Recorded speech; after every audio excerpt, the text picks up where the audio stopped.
शराब पीने के बाद मैं टेबल पर जोर से हाथ मारकर चिल्लाता हूँ, लूक, फीफी को बुलाओ। उसकी जांघ के अंदर जो निशान है वो मैंने ही काट कर बनाया था। जिस पर आंटी हंसते हुए कहती हैं, अरे वाह, तो फिर तुम कब मेरे दामाद बनने वाले हो? जिसके जवाब में मैं नाक सिकोड़ते हुए कहता हूँ, मैं तो सन्यासी बनना पसंद करूंगा, लेकिन इस एहसान फरामोश लड़की से शादी नहीं करूंगा। तुम्हारी तरह बेवफा इंसान से दुनिया की सारी औरतें खत्म हो जाएं तब भी मैं तुमसे शादी नहीं करूंगा। इसके बाद जब मैं विदेश में पढ़ाई पूरी करके वापस देश लौटता हूं तो मेरे माता पिता मुझे उसे घर पर खाने के लिए बुलाने भेजते हैं, लेकिन रास्ते में मैं उसके नए बॉयफ्रेंड को एक बार में देखता हूं, जिससे पता चल जाता है कि मैं लूक फीफी को ढूंढने आया हूं। जिस पर वह आदमी मुझे धक्का देकर बाहर तक निकाल देता है और कहता है, मेंढक भी हंस खाने का सपना देखता है क्या? सब जानते हैं कि लूक फीफी को सफाई की सनक है। अपने बॉयफ्रेंड के अलावा वह किसी दूसरे आदमी को देखना तक पसंद नहीं करती। तभी पीछे से एक आवाज आती है, यहाँ क्या हो रहा है? जिसे सुनकर लूक फीफी सामने आती है और हैरानी से कहती है, गुशेन, तुम यहाँ कैसे? जिस पर मैं हंसते हुए कहता हूँ, वाह, अच्छा है, मुझे तो लगा था कि तुम मुझे भूल ही गई होगी। फिर मैं उस आदमी की तरफ देखकर कहता हूँ, इस आदमी की हिम्मत कैसे हुई लूक परिवार की बड़ी बेटी से बहस करने की? जिसके जवाब में वह कहती है, क्या बात है, अभी अभी लौटे हो और इतना गुस्सा क्यों कर रहे हो? जिस पर मैं शिकायत करते हुए कहता हूँ, तुम्हें ढूंढने के लिए मुझे कितनी परेशानियों से गुजरना पड़ा, तुम्हें अंदाजा भी है? वह मुझे ध्यान से देखती है, जैसे यकीन ही नहीं कर पा रही हो कि सामने खड़ा इंसान वही गुशेन है। फिर वह कहती है, ठीक है ठीक है, ये क्या हालत बना रखी है, बिखरे हुए बाल, क्या विदेश में आजकल भिखारी आर्टिस्ट वाला स्टाइल चल रहा है? जिसके जवाब में मैं कहता हूँ, क्या ये सब तुम्हारी वजह से नहीं हुआ? जिस पर वह तुरंत कहती है, इसमें मेरा क्या कसूर है, मुझे तो अभी पता चला है कि तुम वापस आए हो। फिर मैं उसके बॉयफ्रेंड की तरफ इशारा करके कहता हूँ, तुम्हारा बॉयफ्रेंड बड़ा कमाल का है, मैं सिर्फ तुमसे मिलने आया था, लेकिन उसने मुझसे झगड़ा किया और मुझे धक्का भी दिया। लूक फीफी, लोगों को पहचानने में तुम्हारी नजर सच में कमाल की है। यह सुनते ही वह गुस्से में हानशुआन की तरफ मुड़ती है और कहती है, तुमने उस पर हाथ उठाया? किसने तुम्हें हिम्मत दी कि तुम उसे छुओ? जिस पर हानशुआन घबराकर कहता है, लूक बड़ी मिस, मेरी बात सुनिए, बात वैसी नहीं है जैसी वह बता रहा है। उसका रवैया बहुत घमंडी था और फिर वह आपका पूरा नाम लेकर बुला रहा था, यह तो आपकी बेइज्जती है, इसलिए मैं गुस्से में आ गया। जिसके जवाब में लूक फीफी ठंडे स्वर में कहती है, तुम पूछ रहे हो कि उसे किस हक से ऐसा करने का अधिकार है? क्योंकि मैंने उसे यह अधिकार दिया है। वह मुझे कैसे बुलाता है यह मेरा मामला है, तुम्हें बीच में बोलने की जरूरत नहीं। उसकी ये बात सुनकर मेरे दिल का सारा गुस्सा अचानक गायब हो जाता है और मैं काफी हल्का फील करने लगता हूँ। वहीं हानशुआन का चेहरा सफेद पड़ जाता है। वह हकलाते हुए कहता है, लूक बड़ी मिस, मुझे सच में नहीं पता था कि आप दोनों इतने करीब हैं। माफ कर दीजिए, मुझे सच में नहीं पता था। मैं पहले उसे सबक सिखाने का सोच रहा था, लेकिन उसकी हालत देखकर मेरा मन बदल जाता है। हालांकि एक बात माननी पड़ेगी, वह आदमी काफी समझदार है। उसे लूक फीफी के स्वभाव की अच्छी समझ है, इसलिए वह जानता है कि इस समय लगातार माफी मांगना ही सबसे सही तरीका है। फिर लूक फीफी कहती है, ठीक है, अब खुद सोचो कि तुम्हें क्या करना चाहिए। जिसके जवाब में हानशुआन तुरंत कहता है, माफ कीजिए, गलती मेरी थी, मुझे बिना पूरी बात जाने हाथ नहीं उठाना चाहिए था। जिस पर लूक फीफी सिर हिलाकर कहती है, बस अब और जरूरत नहीं है। अगर बात बढ़ी तो लोग कहेंगे कि मैं अपने रुतबे का गलत इस्तेमाल कर रही हूँ। इसके बाद वह मुस्कुराते हुए मेरी तरफ मुड़ती है और कहती है, चलो मेरे साथ चलो। फिर वह बाकी लोगों से कहती है, जिसे पार्टी जारी रखनी है वो रखे, जिसे नहीं करनी वो घर जा सकता है, मैं पहले जा रही हूँ। अचानक उसे कुछ याद आता है और वह पूछती है, अरे हाँ, मेरा फोन कहाँ है? जिस पर कोई उसका फोन लाकर देता है और कहता है, बड़ी मिस, आपका फोन। फोन देखते ही मुझे याद आता है कि मैंने उसे कई बार कॉल किया था। जिस पर मैं नाराज होकर कहता हूँ, लूक फीफी, मैंने तुम्हें इतने कॉल किए और तुम मेरी आवाज तक नहीं पहचान पाई? मुझे टैक्सी लेकर यहाँ आना पड़ा, मेरे पास पैसे भी नहीं थे, मदद मांगने के लिए फोन किया, लेकिन तुमने उठाया तक नहीं। ऐसा फोन है तो इसे रिसाइकल में फेंक दो। जिस पर वह बेबस होकर कहती है, कमरे में इतना शोर था, तुम्हारी आवाज नहीं पहचान पाई तो इसमें हैरानी की क्या बात है? लेकिन बताओ, आखिर हुआ क्या है? तुम अचानक विदेश से वापस आ गए, रात के इतने देर में मुझे ढूंढते हुए यहाँ पहुंचे, जरूर कोई जरूरी बात होगी। फिर वह शरारती मुस्कान के साथ कहती है, गुशेन, कहीं ऐसा तो नहीं कि तुम्हें अचानक एहसास हो गया हो कि तुम मुझे पसंद करते हो, इसलिए इतनी जल्दी में मुझे ढूंढने चले आए? और फिर हंसते हुए जोड़ती है, ऊपर से मेरे एक्स बॉयफ्रेंड से भी लड़ाई कर ली। सच बताओ, क्या तुम मुझे प्रपोज करने वाले हो? जिस पर मैं उसकी तरफ देखकर कहता हूँ, तुम्हारी बेशर्मी दिन ब दिन बढ़ती जा रही है। जिसके जवाब में वह मुस्कुराकर कहती है, अरे मजाक भी नहीं कर सकती क्या? कुछ साल अमेरिका में क्या रहे, सेंस ऑफ ह्यूमर ही गायब हो गया? मैं गहरी सांस लेकर कहता हूँ, आज मेरा मूड अच्छा नहीं है। ऐसे समय में मजाक उड़ाओगी तो खुद ही मुसीबत बुलाओगी। फिर वह गंभीर होकर पूछती है, ठीक है, अब बताओ तुम मुझे क्यों ढूंढ रहे थे? जिसके जवाब में मैं कहता हूँ, तुम्हारे घर का दरवाजा खुलवाने के लिए, मेरे पास तुम्हारे फ्लैट की चाबी नहीं है। यह सुनकर वह तुरंत कहती है, तो मेरी माँ को फोन कर लेते, सिर्फ दरवाजा ही नहीं खुलवाती, तुम्हारे स्वागत में लाइन भी लगा देती। लेकिन मेरी बात सुनकर वह अचानक रुक जाती है और पूछती है, रुको, तुम किस घर की बात कर रहे हो? कहीं उस फ्लैट की तो नहीं जिसमें मैं रहती हूँ? जिसके जवाब में मैं कहता हूँ, बिल्कुल उसी की, नहीं तो मैं तुम्हें क्यों ढूंढता। यह सुनते ही उसके चेहरे का रंग बदल जाता है और वह कहती है, तुम मेरे फ्लैट में क्या करने वाले हो, इतनी रात हो गई है। अगर सोने की जगह चाहिए थी तो मेरी माँ के पास चले जाते। हालांकि उसे अंदर ही अंदर कुछ गड़बड़ होने का एहसास होने लगता है, लेकिन वह उस संभावना को मानना नहीं चाहती। उसे उम्मीद होती है कि उसका अंदाजा गलत निकले, जिस पर मैं धीरे से कहता हूँ, लगता है तुम्हें भी नहीं बताया गया, हम दोनों को हमारी माँओं ने फंसा दिया है। फिक्र मत करो, मैं भी उतना ही बड़ा शिकार हूं जितनी तुम हो, इसलिए मैं तुम्हारी फीलिंग्स अच्छी तरह समझ सकता हूं। यह सुनते ही वह पूरी तरह सन्न रह जाती है। उसके मुंह से सिर्फ इतना निकलता है, ये आखिर हो क्या रहा है, सब कुछ इतना अचानक कैसे हो सकता है। क्या मुझे फिर से गुशेन के साथ रहना पड़ेगा? मैं अभी तक इसके लिए तैयार नहीं हूं। बचपन के दोस्त होने का मतलब ये नहीं कि मैं उसके साथ रहने लगूं, जिस पर मैं कुछ नहीं कहता। मैं सिर्फ उसे यह खबर समझने और स्वीकार करने का समय देता हूं। फिर मैं एक तरफ खड़ा होकर चुपचाप उसका इंतजार करता हूं। तभी अचानक एक आदमी गुस्से से मेरी तरफ दौड़ता हुआ आता है और चिल्लाकर कहता है, ओए लड़के, पैसे दे, क्या मुफ्त में भागने का प्लान था? यह सुनते ही मुझे याद आता है कि जल्दी में टैक्सी का किराया दिए बिना ही मैं नीचे उतर गया था, जिस पर मैं शर्मिंदा होकर कहता हूँ, माफ करना भाई, अभी देता हूँ। लेकिन अगले ही पल मुझे याद आता है कि मेरी जेबें तो पूरी तरह खाली हैं। इसीलिए मैं पास खड़ी लूक फीफी को खींचकर अपने पास लाता हूँ और कहता हूँ, फीफी, मुझे थोड़ा पैसा उधार दे दो, मैं पूरी तरह कंगाल हो चुका हूँ, टैक्सी का किराया तक नहीं दे सकता। वह यकीन नहीं करती, इसलिए मैं अपनी दोनों जेबें बाहर निकालकर दिखा देता हूँ। यह देखकर लूक फीफी पूरी तरह स्पीचलेस हो जाती है। आखिरकार वह टैक्सी ड्राइवर के पास जाती है और विनम्रता से कहती है, अंकल, इनके किराए के कितने पैसे हुए? मैं दे देती हूँ। ड्राइवर उसे सिर से पैर तक देखता है। खासकर उसके महंगे हैंडबैग पर उसकी नजर टिक जाती है, जिसे देखकर उसके चेहरे पर लालच साफ नजर आने लगता है। फिर वह मुस्कुराकर कहता है, सुंदर मैडम, इस हैंडसम लड़के का किराया 480 युआन हुआ है। क्यूआर कोड यही है, आप स्कैन कर दीजिए। ये सुनते ही मैं तुरंत आगे बढ़ता हूँ और उससे सवाल करने लगता हूँ। मैं तुरंत उस टैक्सी ड्राइवर से कहता हूँ, अरे, तुम्हारे मीटर में तो 48 युआन लिखा हुआ है, ये 480 युआन कहाँ से आ गए? जिस पर मैं गुस्से में आगे बढ़कर कहता हूँ, भाई यकीन मानो, मैं तुम्हारी शिकायत कर दूंगा। उस समय मेरा गुस्सा 7वें आसमान पर पहुंच चुका था और मेरा मन कर रहा था कि उसे जमकर सुनाऊं। लेकिन तभी लूक फीफी ड्राइवर के सामने जाकर बेहद नरम आवाज में कहती है, अंकल, 488 युआन है ना, रियान है ना, मैं अभी पे कर देती हूँ। यह सुनते ही ड्राइवर के चेहरे पर खुशी छा जाती है और वह जल्दी से कहता है, हाँ हाँ मैडम, बस ये क्यूआर कोड स्कैन कर दीजिए। जिसके जवाब में लूक फीफी मुस्कुराकर पेमेंट कर देती है। अगले ही पल वह अपना फोन उठाकर कहती है, अच्छा हुआ, पेमेंट रिसीट भी सेव हो गई, अब कंप्लेंट करना आसान रहेगा। यह सुनते ही ड्राइवर के चेहरे की मुस्कान जम जाती है। उसका चेहरा पल भर में सफेद पड़ जाता है, जिसे देखकर साफ पता चल रहा था कि वह खुद ही अपने जाल में फंस गया है। फिर वह घबराकर हाथ जोड़ लेता है और कहता है, मुझसे गलती हो गई, प्लीज मेरी कंप्लेंट मत करना। मेरे ऊपर बूढ़ी माँ की जिम्मेदारी है, नीचे छोटे बच्चे हैं, अगर नौकरी चली गई तो मैं क्या करूंगा? लेकिन लूक फीफी उसकी एक भी बात नहीं सुनती। वह सीधे फोन निकालती है और किसी को कॉल कर देती है। कुछ ही देर बाद कई बॉडीगार्ड वहां पहुंच जाते हैं, जिस पर लूक फीफी उनकी तरफ देखकर कहती है, ये आदमी बहुत परेशान कर रहा है, अब इसे कैसे हैंडल करना है वो तुम लोग देख लो। जिसके जवाब में एक बॉडीगार्ड सिर झुकाकर कहता है, लूक, बड़ी मिस, आप फिक्र मत कीजिए, हम ऐसा इंतजाम करेंगे कि आप पूरी तरह संतुष्ट हो जाएं। इतना कहकर वे लोग उस ड्राइवर को घसीट कर वहां से ले जाते हैं। ड्राइवर लगातार विरोध करता रहता है, लेकिन कोई उसकी नहीं सुनता। मैं दूर खड़ा देखता हूं कि उसे एक सुनसान गली में ले जाया जा रहा है, जिसके बाद मुझे हल्की हल्की दर्द भरी चीखें सुनाई देती हैं। इसके बाद लूक फीफी मेरी तरफ देखकर कहती है, चलो घर चलते हैं। जिस पर मैं सिर हिलाता हूं और उसके साथ कार में बैठ जाता हूं। अगले ही पल इंजन की तेज आवाज गूंजती है और कार बिजली की तरह सड़क पर दौड़ पड़ती है। बहुत जल्दी हम दोनों लूक फीफी के लग्जरी अपार्टमेंट पहुंच जाते हैं। मैं अपना सामान उठाकर अंदर जाने ही वाला होता हूं कि अचानक रुक जाता हूं। फिर उसकी तरफ मुड़कर कहता हूं, वैसे मेरे फिंगरप्रिंट भी ऐड कर दो, इससे दरवाजा खोलना आसान रहेगा। जिस पर वह तुरंत नाक सिकोड़कर कहती है, बिल्कुल नहीं, मैं तुम्हारे फिंगरप्रिंट क्यों ऐड करूं? यह सुनकर मैं अपना सामान नीचे रख देता हूं और उसी की तरह हाथ बांधकर खड़ा हो जाता हूं।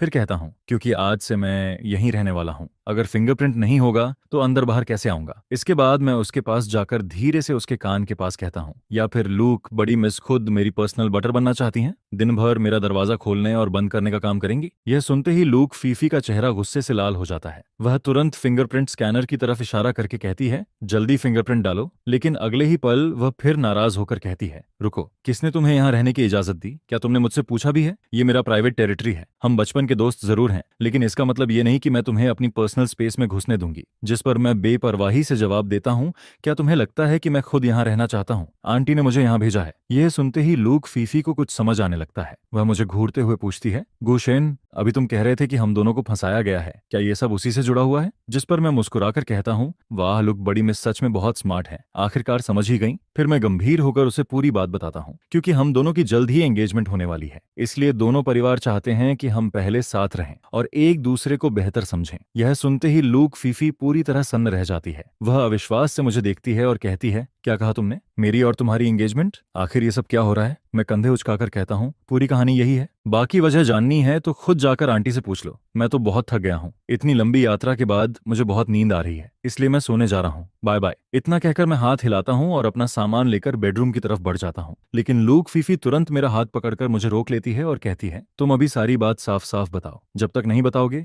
कहीं नहीं जाओगे। जिस पर मैं उसकी खींचने की ताकत का फायदा उठाकर सीधे सोफा पर गिर जाता हूँ। फिर आंखें बंद करके ऐसे लेट जाता हूँ जैसे मुझे दुनिया की किसी चीज से मतलब ही ना हो। दरअसल मैं उसे दिखाना चाहता था कि मैं सच में बहुत थका हुआ हूँ, लेकिन मेरी ये हरकत बचपन की तरह ही उसे चिढ़ाने वाली थी। कुछ देर बाद वह गुस्से में कहती है, कल सुबह मैं घर फोन करूंगी और आंटी से कहूंगी कि वे तुम्हें वापस ले जाएं। यह सुनते ही मैं तुरंत सोफा से उठ बैठता हूँ और कहता हूँ, मैंने तुम्हें पहले ही बता दिया है, आज से मैं यहीं रहूंगा। क्या तुम्हें इंसानी भाषा समझ नहीं आती? जिस पर लूक फीफी नाराज होकर कहती है, ये एंगेजमेंट वाली बात मैं कभी नहीं मानूंगी। जिसके जवाब में मैं शांत स्वर में कहता हूँ, अगर नहीं मानती तो जाकर अपने माता पिता और दादाजी से बात करो, मैं इसमें कुछ नहीं कर सकता। यह सुनते ही वह फिर चौंक जाती है और कहती है, दादाजी भी इसमें शामिल हैं? अब उसके दिमाग में सवाल ही सवाल घूम रहे थे। उसे इतना परेशान देखकर मैं कहता हूँ, कल रात घर चलकर सब बड़ों से पूछ लेना, जो समझ ना आए सीधे उनसे पूछना। लेकिन यह सुनकर वह और ज्यादा असंतुष्ट हो जाती है और कहती है, ऐसा कैसे हो सकता है कि तुम इससे बाहर रहो? नहीं, तुम भी मेरे साथ चलोगे। जिस पर मैं कंधे उचकाकर कहता हूँ, ठीक है,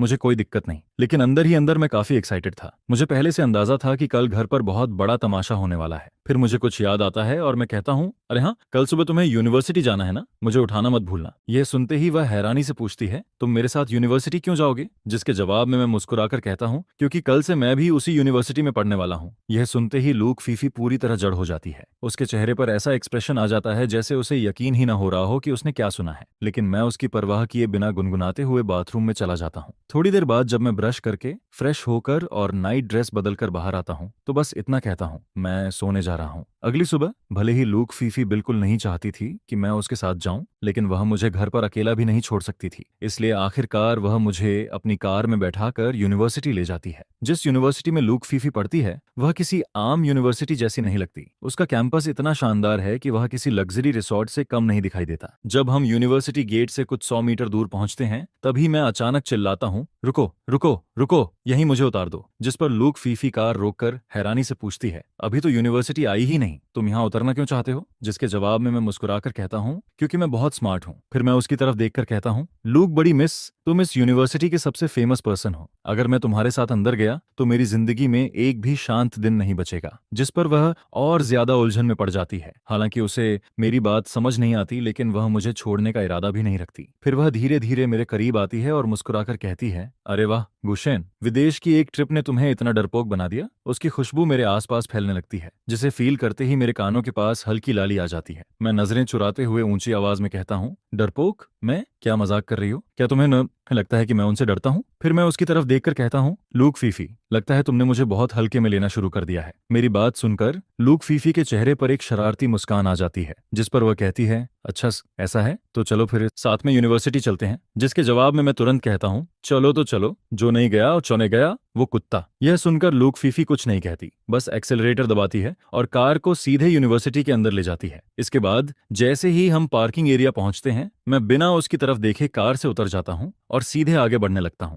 मैं आराम से कैंपस में घूमता रहता हूं, लेकिन थोड़ी देर बाद एहसास होता है कि लूक फीफी कहीं दिखाई नहीं दे रही। जिस पर मैं वापस मुड़ने का सोचता हूं, लेकिन तभी अचानक एक चश्मा पहने लड़की से टकरा जाता हूं। टक्कर लगते ही लड़की हल्की सी कराहती है। उसकी खूबसूरत आंखों में आंसुओं की हल्की चमक उभर आती है। यह देखकर मैं तुरंत माफी मांगता हूँ, सॉरी क्लासमेट, तुम्हें चोट तो नहीं लगी? जिसके जवाब में वह धीरे से मुस्कुराकर कहती है, मैं ठीक हूँ, वैसे गलती मेरी भी है, मैं भी रास्ता नहीं देख रही थी। इसके बाद वह मुझे गौर से देखती है और पूछती है, तुम नए स्टूडेंट हो क्या? मैंने तुम्हें पहले कभी यूनिवर्सिटी में नहीं देखा। जिस पर मैं हंसकर कहता हूँ, हाँ ऐसा ही समझ लो, आज मेरा यहाँ पहला दिन है। ये सुनकर वह कहती है, अगर ऐसा है तो मैं तुम्हें कैंपस घुमा देती हूँ। वैसे तुम यहाँ अकेले आए हो या किसी के साथ? मैं पहले लूक फीफी का नाम लेने वाला था, लेकिन अभी भी उससे थोड़ा नाराज था, इसलिए कह देता हूँ मैं अकेला आया हूँ। जिस पर वह मुस्कुराकर कहती है, ठीक है तो फिर मैं तुम्हारी गाइड बन जाती हूँ। जिसके जवाब में मैं कहता हूँ, बहुत बहुत धन्यवाद, तुम्हें परेशान कर रहा हूँ। फिर मैं अपना परिचय देते हुए कहता हूँ, वैसे मेरा नाम गू शेन है, और तुम्हारा? जिस पर लड़की अपनी आंखें हल्की सी मोड़ते हुए मुस्कुराती है और कहती है,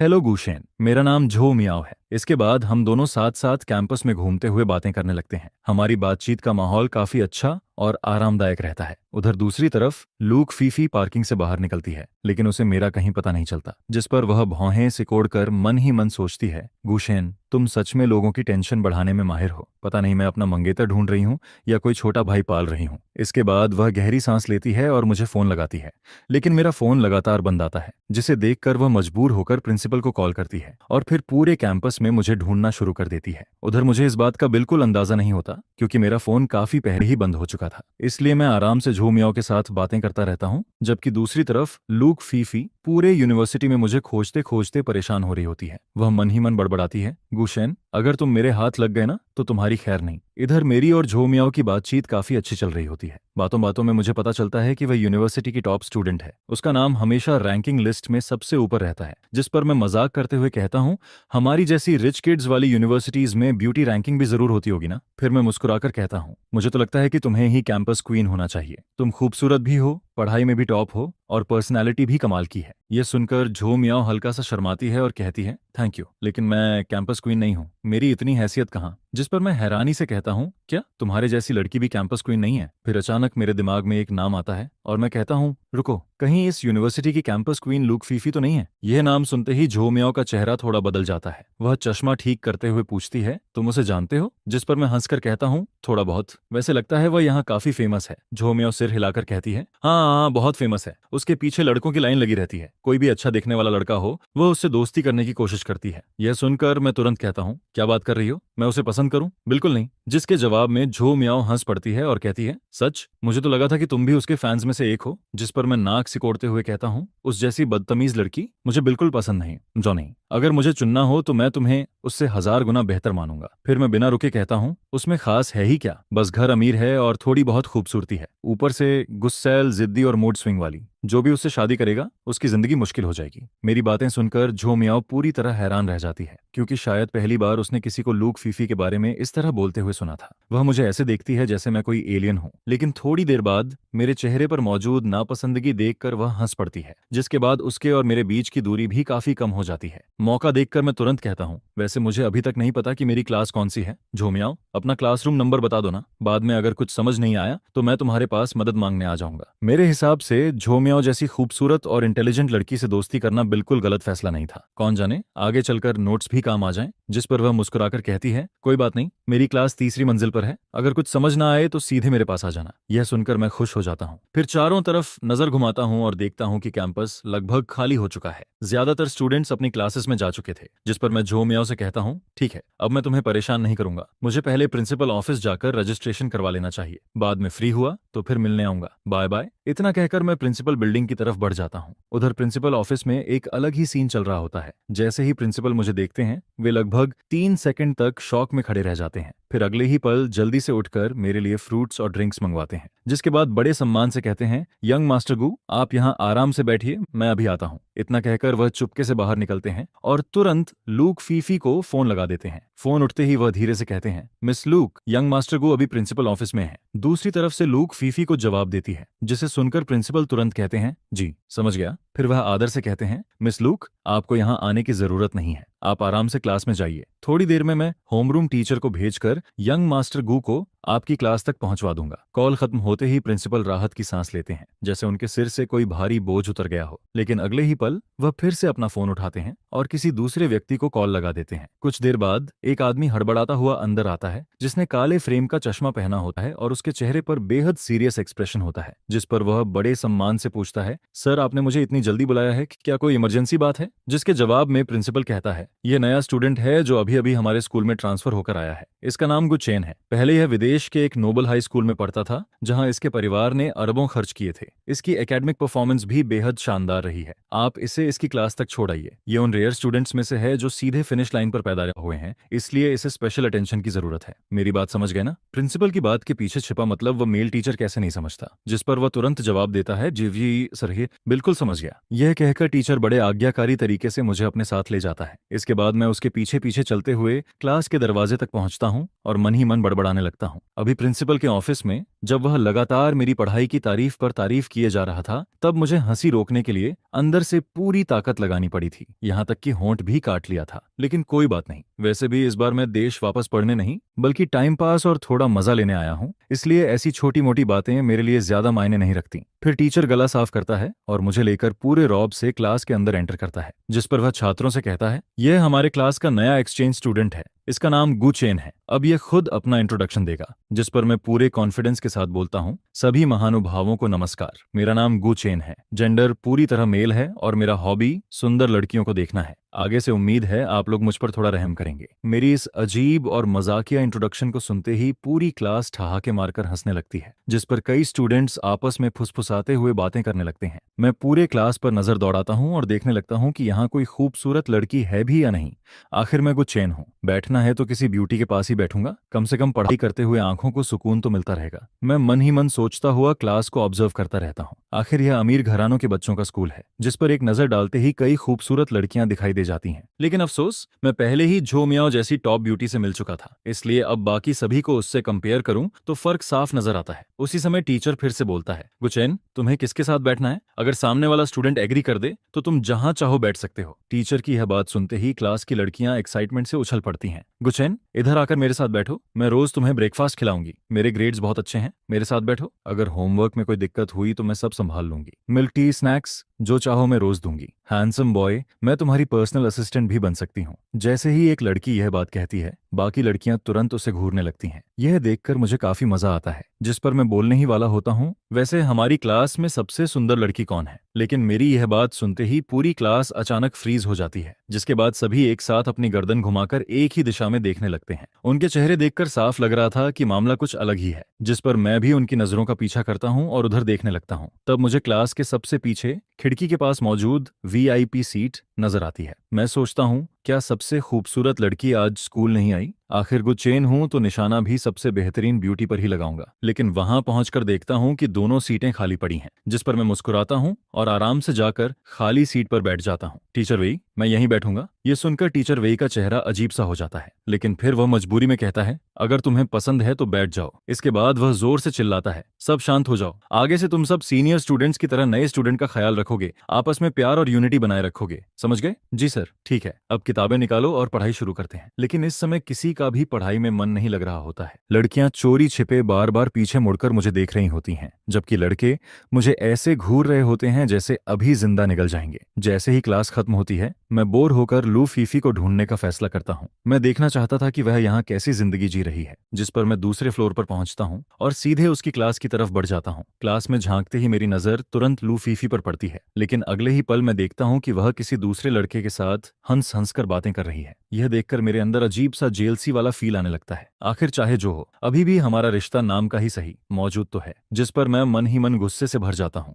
लू फीफी, तुम भी कमाल करती हो। मैं आज ही नए स्कूल में आया हूँ, यहाँ किसी को नहीं जानता, इतनी दूर चलकर तुमसे मिलने आया हूँ और तुम मुझे ढूंढने की बजाय किसी और लड़के के साथ बातें कर रही हो। जितना सोचता हूँ उतना ही गुस्सा बढ़ता जाता है। फिर अचानक मेरे दिमाग में एक आइडिया आता है, जिस पर मैं हल्का सा मुस्कुराकर सोचता हूँ, लू फीफी, अगर तुमने मुझे इग्नोर किया है तो मुझे भी कुछ करने का हक है। इसके बाद मैं एक लड़की को रोककर कहता हूँ, एक्सक्यूज मी, क्या तुम लू फीफी को बाहर बुला सकती हो? बस उससे कहना कि उसका हस्बैंड उसे पकड़ने यहाँ तक आ गया है। मेरी बात सुनते ही लड़की की आंखें चमक उठती हैं। वाह, इतना बड़ा स्कैंडल, मैं अभी जाकर बताती हूँ। फिर वह एक्साइटमेंट में चिल्लाते हुए क्लास के अंदर भागती है। लू फीफी, तुम्हारा हस्बैंड तुम्हें ढूंढते हुए यहाँ आ गया है। यह सुनते ही पूरी क्लास, जो अभी तक बाजार की तरह शोर मचा रही थी, अचानक पूरी तरह शांत हो जाती है। मैं बाहर खड़ा खड़ा आसानी से इमेजिन कर सकता था कि अंदर बैठे सभी स्टूडेंट्स अभी हैरानी से आंखें फाड़े हुए होंगे। कुछ मिनट बाद लू फीफी बेहद काले पड़े चेहरे और गुस्से से भरे एक्सप्रेशन के साथ क्लास से बाहर निकल आती है। मैं हाथ हिलाकर इशारा करता हूँ कि मैं यहीं खड़ा हूँ और उसे आवाज लगाता हूँ, जिस पर लू फीफी मुझे घूरते हुए कहती है, गुचेन, आधी आंख से देखकर भी पहचान सकती हूँ कि यह सब तुम्हारी ही करतूत है, फिर से शरारत करने यहाँ चले आए हो, है ना? जिसके जवाब में मैं तुरंत बोल पड़ता हूँ, लू फीफी, तुम्हें तो बस दूसरे लड़कों के साथ खड़े होकर बातें करनी आती हैं, मेरी कोई फिक्र ही नहीं है। आज रात घर वापस चलो, फिर देखना मैं मॉम को सब बता दूंगा ताकि वह तुम्हारी अच्छी क्लास लें। यह सुनकर लू फीफी लंबी सांस छोड़ती है और दांत पीसते हुए कहती है, गुचेन, आखिर तुम कितना हंगामा मचाओगे तभी चैन मिलेगा? सुबह का हिसाब भी अभी बाकी है। गाड़ी से उतरते ही ऐसे गायब हुए जैसे पीछे भूत पड़ गए हों। फोन करके करके मेरा हाल खराब हो गया और तुमने एक कॉल तक नहीं उठाई। पता है मैं तुम्हें ढूंढते ढूंढते कितनी परेशान हुई हूँ। यह कहकर वह नाराजगी भरी नजरों से मुझे देखती है, लेकिन मेरा ध्यान उसकी बातों पर कम और उसके पीछे ज्यादा होता है, जिस पर मैं देखता हूँ कि वह लड़का जो अभी थोड़ी देर पहले लूफीफी के साथ बड़ी नजदीकियां बढ़ा रहा था, अब यहाँ तक उसके पीछे पीछे चला आया है। उसकी नजरें लगातार हमारी तरफ टिकी हुई थीं। उसे देखकर मेरे अंदर का विलन अचानक जाग उठता है, जिस पर मैं बिना कुछ सोचे लू फिफेई की कमर पकड़कर उसे अपनी तरफ खींच लेता हूँ। यह नजारा देखते ही उस लड़के का चेहरा गुस्से से लाल पड़ जाता है, उसकी मुट्ठियां कस जाती हैं, लेकिन फिर भी वह आगे बढ़ने की हिम्मत नहीं जुटा पाता। आखिर लू फैमिली की यंग मिस के सामने उसकी औकात ज्यादा नहीं थी, इसलिए वह बस वहीं खड़ा खड़ा हमें जाते हुए देखता रहता है और गुस्से से दांत पीसता रहता है। इसके बाद मैं लू फिफेई को भीड़ से दूर एक सुनसान जगह पर ले आता हूँ, जिस पर उसे आखिर समझ आता है कि मैंने क्या किया था। वह झटके से मेरा हाथ हटाती है और आंखें तरेरते हुए कहती हैं, किसने तुम्हें इतनी हिम्मत दी? मेरे साथ ऐसी बदतमीजी करने की जुर्रत कैसे हुई? क्या मैं इन दिनों तुम पर ज्यादा मेहरबान हो गई हूँ जो अब सिर पर चढ़ने लगे हो? यह सुनकर मैं तुरंत सफाई देने लगता हूँ। मैंने बस देखा कि तुम उस लड़के के साथ बड़ी क्लोज होकर बातें कर रही थी, तो थोड़ा सा जेलसी फील हो गया था, बस थोड़ा सा ही। उसी वजह से ये आइडिया दिमाग में आ गया। मैं तो बस चाहता था कि वह लड़का तुमसे दूरी बना ले, इसलिए मैंने सबको बता दिया कि तुम मेरी हो। फिर मैं दोनों हाथ उठाकर कहता हूँ, कसम से मेरा किसी को जानबूझकर परेशान करने का इरादा नहीं था। जिस पर मैं तुरंत माफी मांगते हुए बोलता हूँ, प्लीज इस बार माफ कर दो, मैं तुम्हें अच्छा खाना खिलाऊंगा। लू फिफेई फिर गुस्से में कहती है, गुचेन, क्या तुम आगे से थोड़ा कम पागलपन नहीं कर सकते? एक दिन चैन से स्कूल आकर पढ़ भी नहीं सकती मैं? मेरी बस इतनी सी इच्छा है कि आराम से स्कूल आऊं और घर चली जाऊं। क्या तुम इस छोटी सी विश को पूरा नहीं कर सकते? उसके अंदर बढ़ते गुस्से को देखकर मैं तुरंत टॉपिक बदल देता हूँ, तुम्हें भूख नहीं लगी? चलो पहले कुछ खा लेते हैं, पेट भर जाएगा तो दिमाग भी सही काम करेगा। इतना कहकर मैं उसका हाथ पकड़ता हूँ और सीधे कैफेटेरिया की तरफ भागने लगता हूँ। जैसे ही हम कैफेटेरिया के अंदर पहुंचते हैं, लू फीफी की नजर तुरंत अपने दोस्तों पर पड़ जाती है, जिस पर वह पलक झपकते ही मेरा हाथ झटकती है और सीधे उनकी तरफ भाग जाती है, मुझे अकेला छोड़कर। मैं वहीं खड़ा रह जाता हूँ और बैठने की जगह ढूंढने लगता हूँ। तभी मेरी नजर एक बेहद खूबसूरत लड़की पर पड़ती है जो चुपचाप खाना खा रही होती है, जिस पर मैं अपनी पूरी बेशर्मी एक्टिवेट करके उसके पास पहुंच जाता हूँ। हेलो ब्यूटीफुल स्टूडेंट, कैफेटेरिया आज बहुत क्राउडेड है, क्या मैं तुम्हारे साथ बैठ सकता हूँ? लड़की धीरे से सिर उठाकर मुझे काफी देर तक देखती रहती है, फिर बेहद ठंडी आवाज में सिर्फ एक शब्द बोलती है, ठीक है। जिस पर मैं खुशी खुशी उसके सामने बैठ जाता हूँ। बैठने के बाद मैं चोरी छिपे उसके चेहरे को देखने लगता हूँ। सच कहूँ तो ये लड़की पूरी तरह मेरी पसंद की कैटेगरी में आती थी। उसके अंदर एक अलग ही कोल्ड और पावरफुल ऑरा था। ऐसा पर्सनालिटी देखकर कोई भी लड़का आसानी से अट्रैक्ट हो सकता था। जितनी खतरनाक दिख रही थी उतनी ही ज्यादा मिस्टीरियस भी लग रही थी। जिस पर मैं समझदारी दिखाते हुए चुपचाप खाना खाने लगता हूँ और अपनी इमेज खराब नहीं करता। खाना खत्म होने के बाद मैं वापस क्लास में लौट आता हूँ। दोपहर का पहला सब्जेक्ट चाइनीज लिटरेचर होता है, जो मुझे किसी हॉरर मूवी से कम नहीं लगता। कुछ देर बाद अचानक मुझे एहसास होता है कि मेरे साथ वाली सीटों पर बैठे तीनों स्टूडेंट्स अब तक गायब थे और अब जाकर क्लास में पहुंचे हैं। जिस पर मैं उत्सुकता से उनकी तरफ देखने लगता हूं और अगले ही पल मेरी आंखें फैल जाती हैं। अरे, यह तो वही कोल्ड ब्यूटी है जिसके साथ मैं अभी कैफेटेरिया में बैठा था। यह देखकर मैं तुरंत खुश हो जाता हूँ। फिर मैं थोड़ा पास खिसक कर उसके कान के पास धीरे से बोलता हूँ, दुनिया सच में बहुत छोटी है, हम फिर मिल गए, काफी डेस्टिनी वाली बात है ना? लेकिन लड़की का चेहरा बिल्कुल नहीं बदलता, जिस पर वह बस एक ठंडी नजर मेरी तरफ डालती है और हल्का सा सिर हिला देती है, जैसे उसे याद हो कि मैं कौन हूँ। उसे इतना शांत देखकर मेरे अंदर की शरारत फिर जाग जाती है। मैं मुस्कुराते हुए पूछता हूँ, वैसे तुम्हारा नाम क्या है? मेरा नाम गुचेन है, मैं अभी अभी स्कूल में ट्रांसफर होकर आया हूँ। लेकिन वह मुझे पूरी तरह इग्नोर कर देती है। सिर्फ उसकी भौहें हल्की सी सिकुड़ती हैं, जिससे साफ पता चलता है कि मैं उसे परेशान कर रहा हूँ। जितना वह मुझे इग्नोर करती है उतना ही मेरा उसे छेड़ने का मन करता है। जिस पर मैं फिर बोलता हूँ, ब्यूटीफुल गर्ल, कम से कम अपना नाम तो बता दो, थोड़ा इन्फो ही दे दो। काफी देर तक मेरी बकबक सुनने के बाद आखिर उसकी पेशेंस जवाब दे देती है। वह गुस्से में एक कागज निकालती है और उस पर तेजी से 2 बड़े अक्षरों में वो शिन लिख देती है। इसके बाद वह कागज मेरी तरफ फेंक देती है। आखिर मुझे उसका नाम मिल ही जाता है, जिस पर मैं तुरंत सीधा होकर बैठ जाता हूं और एक आज्ञाकारी पप्पी की तरह चुप हो जाता हूं। अब मेरे पास मिशन कंप्लीट हो चुका था, इसलिए और कुछ बोलने की जरूरत ही नहीं थी। यह बोरिंग क्लास मेरे लिए किसी हाई डोज स्लीपिंग मेडिसिन से कम नहीं लगती है, जिस पर मेरी आंखें बार बार बंद होने लगती हैं और मैं लगातार ऊँघता रहता हूँ। दूसरी तरफ मेरे बिल्कुल बगल में बैठी वो शिन बड़े ध्यान से पढ़ाई कर रही होती है। उसकी नजरें किताब के हर शब्द पर टिकी रहती हैं। इसी दौरान टीचर मुझे भी खड़ा करके एक सवाल का जवाब देने के लिए बुलाता है। जैसे तैसे पूरा दिन गुजरता है और आखिरकार छुट्टी का समय आ जाता है। जैसे ही टीचर क्लास से बाहर जाता है, मैं तुरंत अंगड़ाई लेता हूँ और सोचता हूँ कि थोड़ी देर की नींद पूरी कर लूं। जिस पर मैं डेस्क पर सिर रखकर ऐसी नींद में डूब जाता हूँ कि मुझे दुनिया की कोई खबर नहीं रहती। पता नहीं कितना वक्त गुजर जाता है। फिर अचानक झो मियाओ मुझे हिलाकर जगाती है, जिस पर मैं आंखें मलते हुए उठता हूँ और देखता हूँ कि पूरी क्लास में अब सिर्फ हम दोनों ही बचे हैं। झो मियाओ हल्की आवाज में कहती है, स्कूल खत्म हो गया है, क्या तुम अभी भी सोने का प्लान बना रहे हो? मेरा सुस्त चेहरा देखकर वह हल्का सा मुस्कुराती है और फिर कहती है, अगर जल्दी नहीं निकले तो गार्ड दरवाजा बंद कर देगा। क्या सच सच में आज रात यहीं सोने वाले हो? जिस पर मैं तुरंत सिर हिलाता हूँ और जल्दी से खड़ा हो जाता हूँ। लेकिन क्लास से बाहर निकलने से पहले मैं पलटकर उसकी तरफ देखता हूँ और कहता हूँ, मुझे जगाने के लिए थैंक्स। फिर मैं मुस्कुराकर कहता हूँ, मैं चलता हूँ, काफी देर हो गई है, तुम भी जल्दी घर चली जाना। लड़कियों के लिए देर तक बाहर रहना सेफ नहीं होता। इतना कहकर मैं वहां से निकल जाता हूँ। जिसके बाद झो मियाओ अपनी सीट पर बैठी बैठी मेरी जाती हुई पीठ को देखती रहती है और उसके चेहरे पर हल्की सी मुस्कान बनी रहती है। क्लास से बाहर निकलते ही मैं फोन निकालकर लू फिफेई को कॉल करता हूँ, लेकिन चाहे जितनी बार कॉल करूं वह फोन नहीं उठाती।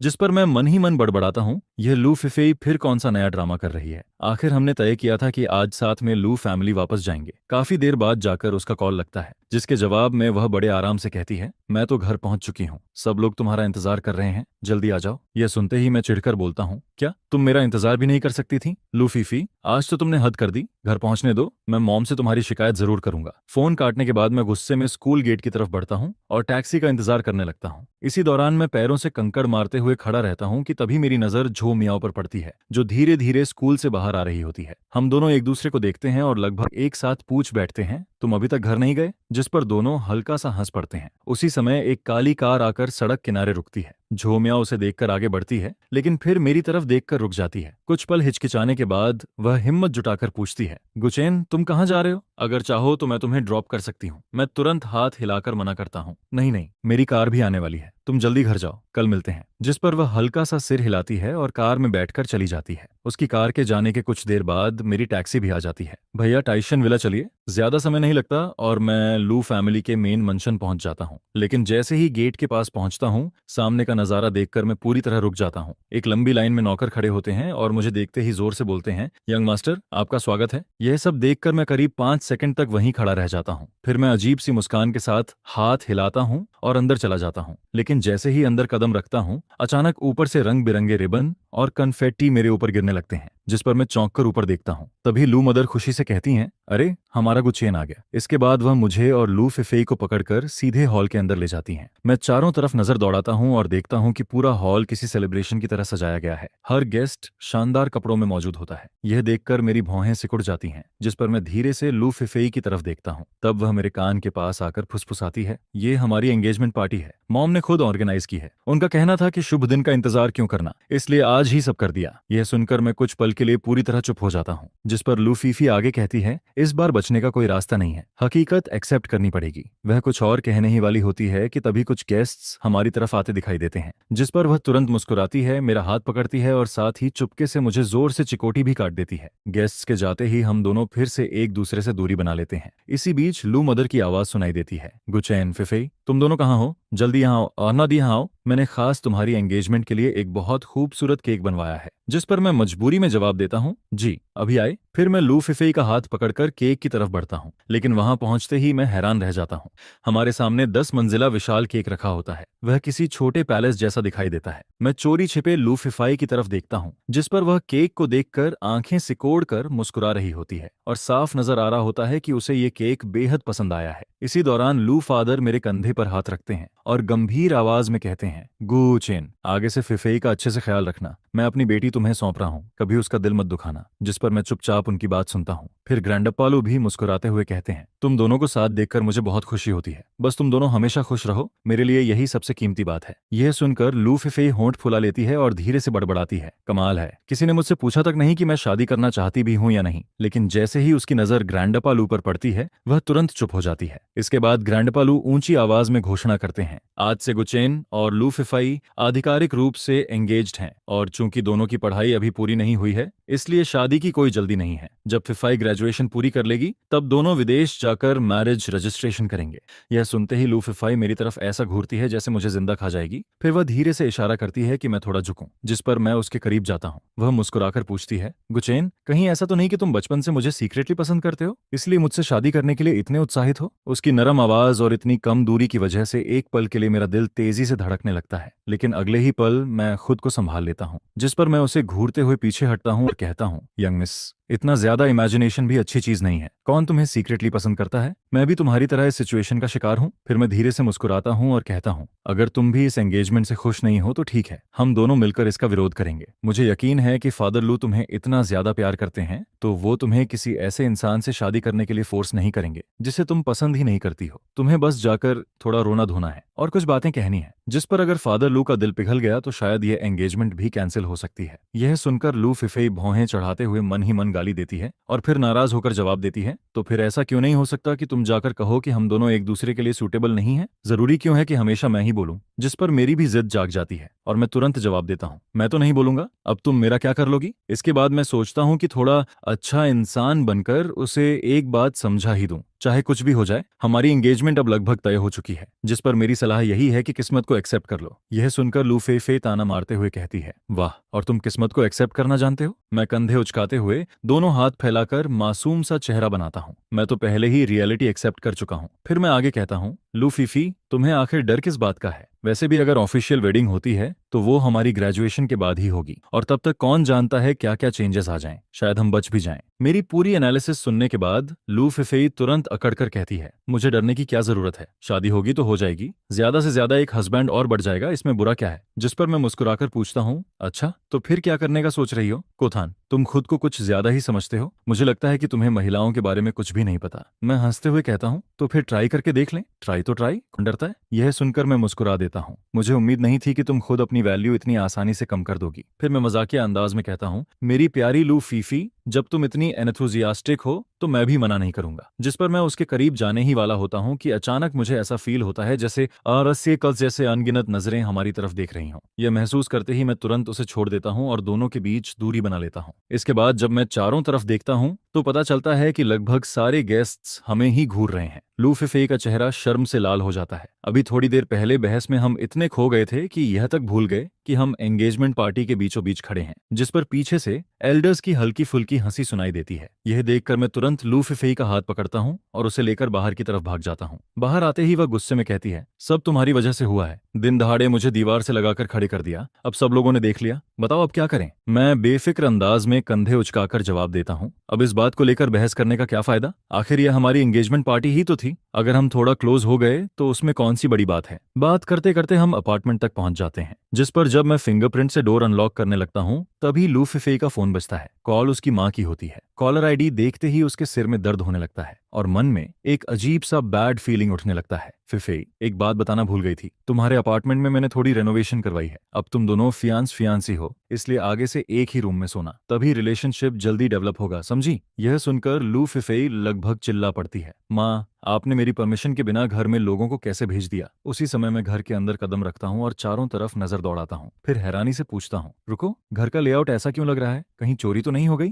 जिस पर लू फेई तुरंत पूरी बात समझ जाती है। वह ठंडी हंसी हंसते हुए कहती है, माँ, कहीं आपने कोथन का रूम तो नहीं हटवा दिया? बिल्कुल हटवाया है। मदर लू पूरी सीरियसनेस के साथ जवाब देती हैं, मैं नहीं चाहती कि तुम दोनों अलग अलग सो, अब से एक ही बेड पर सोना होगा, समझे? इसके बाद वह धमकी भी देती हैं, अगर मेरी बात नहीं मानी तो मैं दोनों को तुरंत विदेश भेज दूंगी। वहां लोग जल्दी शादी कर लेते हैं, इसलिए सोच समझकर फैसला लेना। जी माँ, समझ गए? फिर मदर लू रहस्यमयी आवाज में कहती हैं, वैसे मैंने तुम दोनों के लिए बेड पर एक गिफ्ट भी रखा है, बाद में खोलकर देखना। यह कहकर वह तुरंत कॉल काट देती हैं, जिस पर लू फिफेई का अनईजी फीलिंग और भी बढ़ जाता है। फिर जब हम बेडरूम में पहुंचते हैं तो देखते हैं कि बेड के ऊपर एक बहुत बड़ा कार्डबोर्ड बॉक्स रखा हुआ है। मैं उत्साहित होकर उसके पास जाता हूँ, वाह, मॉम ने तो बड़ा बढ़िया गिफ्ट भेजा है। इसके बाद मैं बॉक्स खोलता हूँ, लेकिन अंदर का सामान देखकर एकदम शॉक हो जाता हूँ। पूरा बॉक्स कंडोम से भरा हुआ होता है। मैं कुछ सेकंड तक उसे घूरता रहता हूँ, यह क्या है? जिस पर लू फिफेई भी क्यूरियस होकर पास आती है, क्या हुआ, ऐसा क्या देख लिया? लेकिन जैसे ही वह बॉक्स के अंदर झांकती है उसका चेहरा तुरंत लाल हो जाता है, उसकी नजरें इधर उधर भटकने लगती हैं और वह एक शब्द तक नहीं बोल पाती। हम दोनों कुछ देर तक एक दूसरे को देखते रहते हैं, फिर अचानक ऑकवर्ड हंसी निकल जाती है। मैं नीचे बॉक्स की तरफ देखते हुए कहता हूँ, इसमें तो कम से कम कई 100 पीसेज होंगे। फिर मैं मजाक में जोड़ देता हूँ, इतने सारे खरीद लिए, इन्हें खत्म करने में तो उम्र निकल जाएगी। जिस पर लू फिफेई तुरंत भड़क जाती है, कौन तुम्हारे साथ यूज करेगा? तुम हमेशा खुद को इतना पावरफुल क्यों समझते हो? मैं हंसते हुए जवाब देता हूँ, अरे इसमें शर्माने वाली क्या बात है, वैसे भी हम फ्यूचर हस्बैंड वाइफ हैं, तुम सच में बड़े शेमलेस हो। जिस पर हम दोनों फिर से मजाक मस्ती में बहस करने लगते हैं। कुछ देर बाद मैं गंभीर होकर पूछता हूँ, अच्छा अब बताओ रात को सोने का क्या अरेंजमेंट होगा? यह सुनते ही लू फिफेई के चेहरे की मुस्कान गायब हो जाती है। साफ दिखाई देता है कि उसके पास भी कोई अच्छा आइडिया नहीं है। मैं थोड़ी देर सोचता हूँ, फिर कहता हूँ, वैसे भी काफी देर हो चुकी है, तुम बेड पर सो जाओ, मैं बाहर सोफा पर सो जाऊंगा,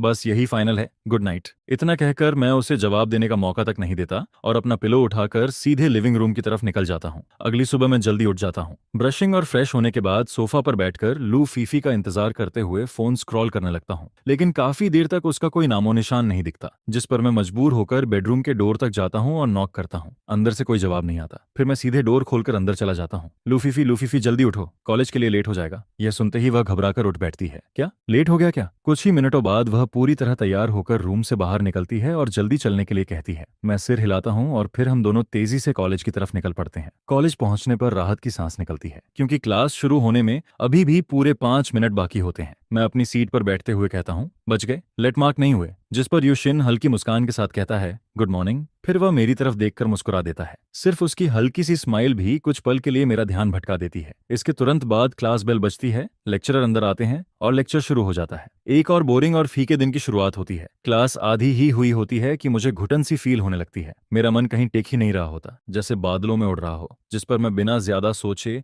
एक बहाना बनाता हूँ और सीधे क्लास बंक करके निकल जाता हूँ। मैं सोचता हूँ कि कॉलेज गेट के बाहर थोड़ा घूम फिर लूं, शायद मूड फ्रेश हो जाए। लेकिन जैसे ही मेन गेट के पास पहुंचता हूँ और खुशी खुशी बाहर निकलने लगता हूँ, तभी सिक्योरिटी गार्ड मुझे रोक देता है। गार्ड अंकल सख्त चेहरे के साथ कहते हैं, अरे स्टूडेंट, तुम्हें बाहर जाने की परमिशन नहीं है, पहले लीव परमिशन स्लिप दिखाओ। मैं सिर खुजाते हुए जवाब देता हूँ, अंकल मेरे पास लीव स्लिप तो नहीं है, लेकिन मुझे सच में जरूरी काम से बाहर जाना है। मैंने लेक्चरर को भी बता दिया है। जिस पर गार्ड अंकल बिना नरम पड़े जवाब देते हैं, मुझे सिर्फ लीव स्लिप चाहिए, अगर नहीं है तो बाहर जाने की कोशिश भी मत करना, या फिर अपने क्लास टीचर को कॉल करो, वो सीधे मुझसे बात कर लें। यह सुनकर मैं अंदर ही अंदर परेशान हो जाता हूँ। आखिर मैं क्लास बंक करके निकल रहा हूँ। अब अगर लेक्चरर को खुद कॉल करूँ तो कल का सूरज देखना भी मुश्किल हो जाएगा। यह गार्ड अंकल तो जरूरत से ज्यादा स्ट्रिक्ट निकलते हैं, जिस पर मैं बहस करना छोड़ देता हूँ, मुड़कर वापस जाता हूँ और फिर एक सुनसान दीवार के पास पहुंचकर सीधे बाउंड्री वॉल फांदकर बाहर निकल जाता हूँ। बाहर निकलते ही न जाने क्यों मेरा दिमाग गर्म हो जाता है। मैं तुरंत फोन निकालता हूँ और सीधे प्रिंसिपल को कॉल लगा देता हूँ। हेलो प्रिंसिपल सर, मैं कोथान बोल रहा हूँ। हमारे स्कूल के सिक्योरिटी गार्ड्स तो बहुत ही डेडिकेशन के साथ काम कर रहे हैं। इतना कहकर मैं प्रिंसिपल के जवाब का इंतजार तक नहीं करता और सीधे फोन काट देता हूँ। फिर आराम से अपार्टमेंट वापस लौटकर नींद पूरी करने निकल जाता हूँ। दूसरी तरफ प्रिंसिपल कुछ देर फोन को घूरते रह जाते हैं। ये लड़का अचानक सिक्योरिटी गार्ड्स की बात क्यों कर रहा था? आखिर हुआ क्या है? जिस पर वह भी ज्यादा सोचने की बजाय सिक्योरिटी टीम लीडर को फोन लगा देते हैं। हेलो सिक्योरिटी डिपार्टमेंट, सुना है आजकल तुम लोग बहुत डेडिकेशन के साथ काम कर रहे हो, जाकर पता लगाओ कि आखिर मामला क्या है और इस प्रॉब्लम को तुरंत हैंडल करो। सिक्योरिटी कैप्टन यह सुनकर पूरी तरह कंफ्यूज्ड हो जाता है। डेडिकेशन? यह सुनने में तारीफ कम और वार्निंग ज्यादा लग रही थी, जिस पर उसके मन में तुरंत ख्याल आता है कि जरूर किसी गार्ड ने कोई गड़बड़ की होगी। आज ड्यूटी पर कौन था, पता करो, अगर ज्यादा बड़ी प्रॉब्लम हुई तो सीधे नौकरी से निकाल दूंगा। उसके हिसाब से अगर उसने प्रिंसिपल की बात गलत समझ भी ली तो कोई खास नुकसान नहीं होगा, लेकिन अगर सच में किसी गार्ड ने बड़ी गलती कर दी और उसने उसे बचा लिया तो पूरी जिम्मेदारी उसी पर आ जाएगी। इसी वजह से थोड़ी देर बाद वही गार्ड अंकल जिन्होंने मुझे रोका था अचानक ऑफिस में बुला लिए जाते हैं। उनके सुपीरियर लगातार लंबा लेक्चर देते रहते हैं। गार्ड अंकल आधा समझते हैं आधा नहीं समझते, लेकिन आखिर में उन्हें सिर्फ एक ही बात साफ सुनाई देती है, कल से आपको काम पर आने की जरूरत नहीं है। यह सुनकर गार्ड अंकल की आंखें फैल जाती हैं। उन्हें अपने कानों पर यकीन ही नहीं होता। वह सामने खड़े लीडर को देखते रहते हैं, जबकि लीडर खुद नजरें चुराने लगता है। सच कहें तो उसके मन में भी थोड़ा गिल्ट होता है। गार्ड अंकल वहीं खड़े रह जाते हैं, जैसे उनकी दुनिया रुक गई हो। उन्हें समझ नहीं आता कि उन्होंने तो सिर्फ अपनी ड्यूटी ठीक से निभाई थी, फिर यह सब कैसे हो गया। उसी समय एक मीठी सी लड़की की आवाज सुनाई देती है। हेलो अंकल, आप यहाँ ऐसे उदास खड़े क्या कर रहे हैं? गार्ड अंकल मुड़कर देखते हैं तो सामने चश्मा पहने झो मियाओ खड़ी होती है। उन्हें देखते ही गार्ड अंकल सम्मान से कहते हैं, यंग मिस। यह सुनकर झो मियाओ हंस पड़ती है। मैं कोई रिच फैमिली की यंग मिस नहीं हूं अंकल, मैं भी एक साधारण परिवार की लड़की हूं, इसीलिए मेरे साथ इतना फॉर्मल होने की जरूरत नहीं है। यह सुनकर गार्ड अंकल को उससे अपनापन महसूस होने लगता है। उन्हें लगता है कि यह लड़की भी उनकी तरह एक आम इंसान है। फिर वह मुस्कुराकर कहते हैं, थैंक यू बेटी, तुम खूब मेहनत से पढ़ाई करना, तुम्हारा फ्यूचर बहुत ब्राइट होना चाहिए। झो मियाओ भी उनकी बात ध्यान से सुनती है, जिस पर गार्ड अंकल आखिरकार सारी कहानी शुरू से लेकर अंत तक उसे बता देते हैं। पूरा किस्सा सुनने के बाद झो मियाओ की भौहें कसकर सिकुड़ जाती हैं। फिर वह उनके कंधे पर हाथ रखकर कहती है, अंकल चिंता मत कीजिए, अब मुझे पूरी बात समझ आ गई है। आज आप घर जाकर आराम कीजिए, इस मामले का सही जवाब जरूर मिलेगा। मैं वादा करती हूँ आपकी नौकरी नहीं जाएगी। गार्ड अंकल कुछ कह पाते उससे पहले ही झो मियाओ तेजी से वहां से निकल जाती है। इसके बाद वह सीधा उस क्लासरूम की तरफ भागती है जहां मैं होना चाहिए था। वहां पहुंचकर वह एक फीमेल स्टूडेंट को रोकती है जो क्लास में जाने वाली होती है। एक्सक्यूज मी, क्या तुमको थान को बाहर बुला सकती हो? लड़की सिर हिलाकर मान जाती है और क्लासरूम के अंदर चली जाती है, लेकिन कुछ देर बाद वह वापस बाहर आकर माफी मांगते हुए कहती है, सॉरी, को थान क्लास में नहीं है, शायद बाद में आकर देखना पड़ेगा। ठीक है, थैंक यू। अगली सुबह मैं बहुत फ्रेश मूड में उठता हूँ, फिर लू फिफेई के साथ कॉलेज के लिए निकल जाता हूँ। जैसे ही मेन गेट के पास पहुंचता हूँ, मैं आदत के मुताबिक सिक्योरिटी बूथ की तरफ देखता हूँ, लेकिन वहां मुझे एक नया गार्ड दिखाई देता है। मैं 3 सेकंड तक हैरान खड़ा रहता हूँ, फिर ज्यादा ध्यान दिए बिना आगे बढ़ जाता हूँ। इसके बाद जैसे ही एकेडमिक बिल्डिंग में पहुंचता हूँ, सामने झो मियाओ खड़ी दिखाई देती है। मैं खुशी से उसकी तरफ दौड़ता हूँ। अरे झो मियाओ, बहुत दिनों बाद मिले हैं, गुड मॉर्निंग। लेकिन मेरी बात सुनते ही उसकी भौहें सिकुड़ जाती हैं। वह मेरी तरफ देखती तक नहीं, बल्कि गुस्से भरी नजरों से घूरती रहती है। यह देखकर मेरी रीढ़ तक ठंडी पड़ जाती है, जिस पर मैं हैरानी से पूछता हूँ, क्या हुआ? किसी ने तुम्हें परेशान किया है क्या? बताओ कौन है, मैं अभी उसकी खबर लेता हूँ। लेकिन झो मियाओ झुंझलाकर जवाब देती है, मुझे किसी ने परेशान नहीं किया, बस मेरा मूड अच्छा नहीं है, और वैसे भी मैं कुछ कर नहीं सकती, आखिर मैं तुम्हारी तरह नहीं हूँ। वह ताना मारते हुए आगे कहती है, कोई यंग मास्टर के लिए तो पूरी दुनिया घूमती है। अगर तुम्हारा मूड थोड़ा भी खराब हो जाए तो किसी न किसी को उसकी कीमत चुकानी पड़ती है ना? इतना कहकर वह मुझे एक नजर तक नहीं देती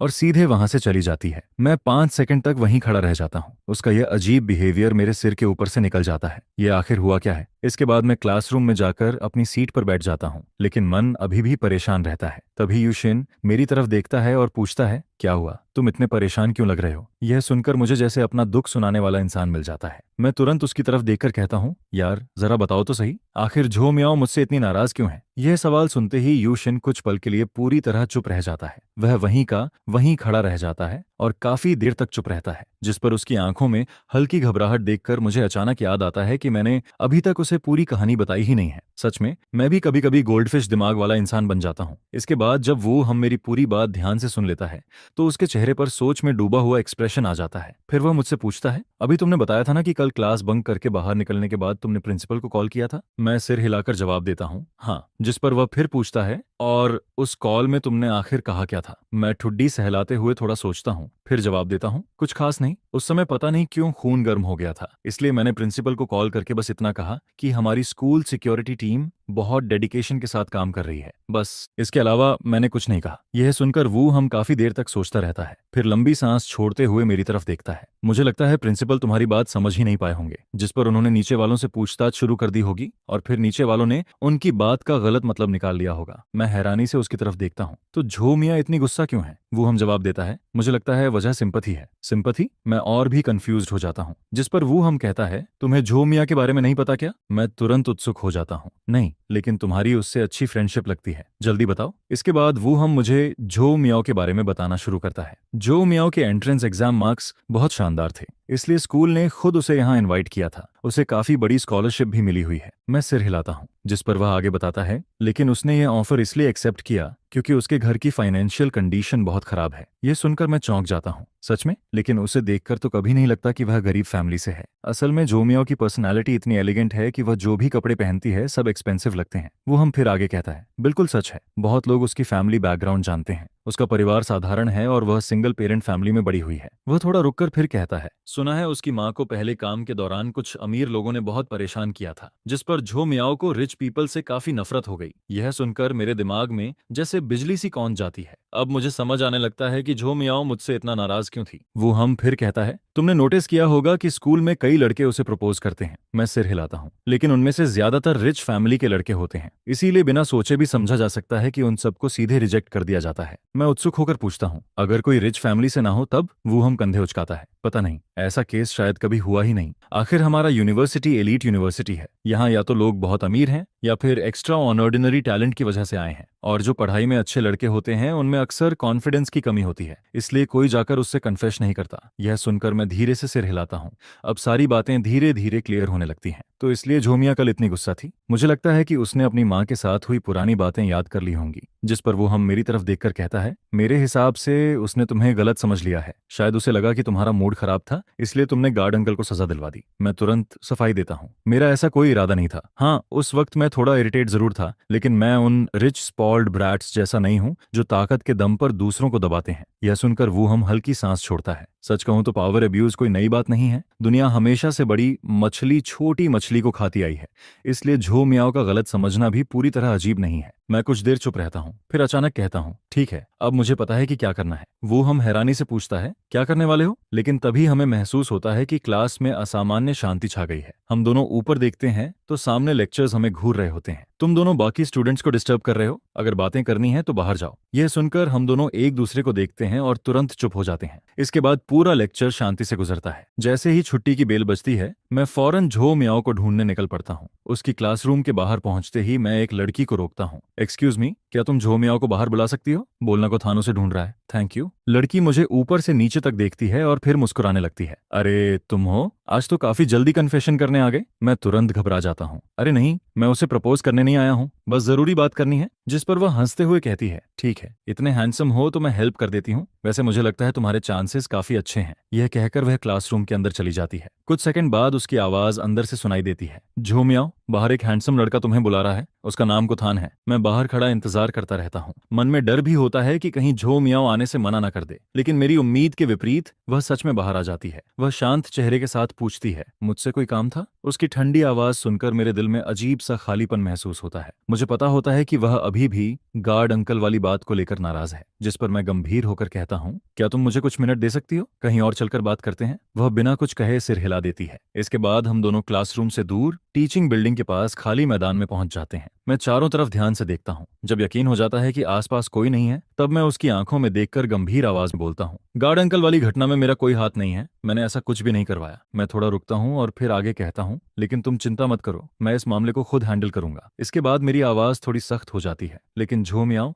आज तुमने भी हद कर दी। वह चौंक कर मेरी तरफ देखती है। जिस पर मैं आगे कहता हूँ, तुमने पूरी सच्चाई जाने बिना मुझे दोषी मान लिया। क्या तुम्हें लगता है कि यह मेरे साथ फेयर था? इतना कहकर मैं मुड़ जाता हूँ और वहां से जाने लगता हूँ। झो मियां वहीं खड़ी रह जाती है। मेरे गंभीर रवैये ने उसे पूरी तरह चौंका दिया होता है। जब उसे लगता है कि मैं सच में चला जाऊंगा, तो वह जल्दी से मेरे पीछे आती है, फिर धीरे से मेरी स्लीव पकड़ लेती है। सॉरी। मैं रुक तो जाता हूँ, लेकिन पीछे नहीं देखता। जिस पर वह एक बार फिर धीमी आवाज में कहती है, सॉरी। अब उसे समझ आ चुका होता है कि गलती उसकी थी। शुरू से ही उसने मुझे उन दूसरे लड़कों जैसा समझ लिया था जो किसी मकसद से उसके करीब आते थे। उसके मन में पहले से यह धारणा बन चुकी थी कि मैं भी उन अमीर लड़कों जैसा हूँ जो ताकत के दम पर कमजोर लोगों को दबाते हैं। लेकिन अब उसे एहसास हो रहा होता है कि मैं सच में गार्ड अंकल की मदद करना चाहता हूँ। यह सोचकर उसके चेहरे पर हल्की मुस्कान आ जाती है, जिस पर मैं अचानक पलटकर उसकी तरफ देखता हूँ। तुम्हारी अपॉलॉजी मैंने एक्सेप्ट कर ली है, लेकिन अभी मैं तुम्हें इतनी आसानी से माफ नहीं करूंगा। यह कहकर मैं उसकी पकड़ छुड़ाता हूं और सीधे वहां से निकल जाता हूं। झो मियां वहीं खड़ी रह जाती है। वह काफी देर तक मेरी जाती हुई पीठ को देखती रहती है और समझ ही नहीं पाती कि अभी अभी क्या हुआ। इसके बाद मैं सीधे प्रिंसिपल ऑफिस की तरफ बढ़ता हूं। बेल कब की बज चुकी होती है, लेकिन मुझे उसकी बिल्कुल परवाह नहीं होती। मैं बिना रुके सीधा प्रिंसिपल ऑफिस में घुस जाता हूं और जोर से बोल पड़ता हूं, चाचू, मुझे आपसे कुछ बात करनी है। सॉरी सर, मैं को थ्यूगिया को बिल्कुल भी नहीं रोक पाया। जिस पर प्रिंसिपल परेशान होकर अपना माथा मलने लगता है।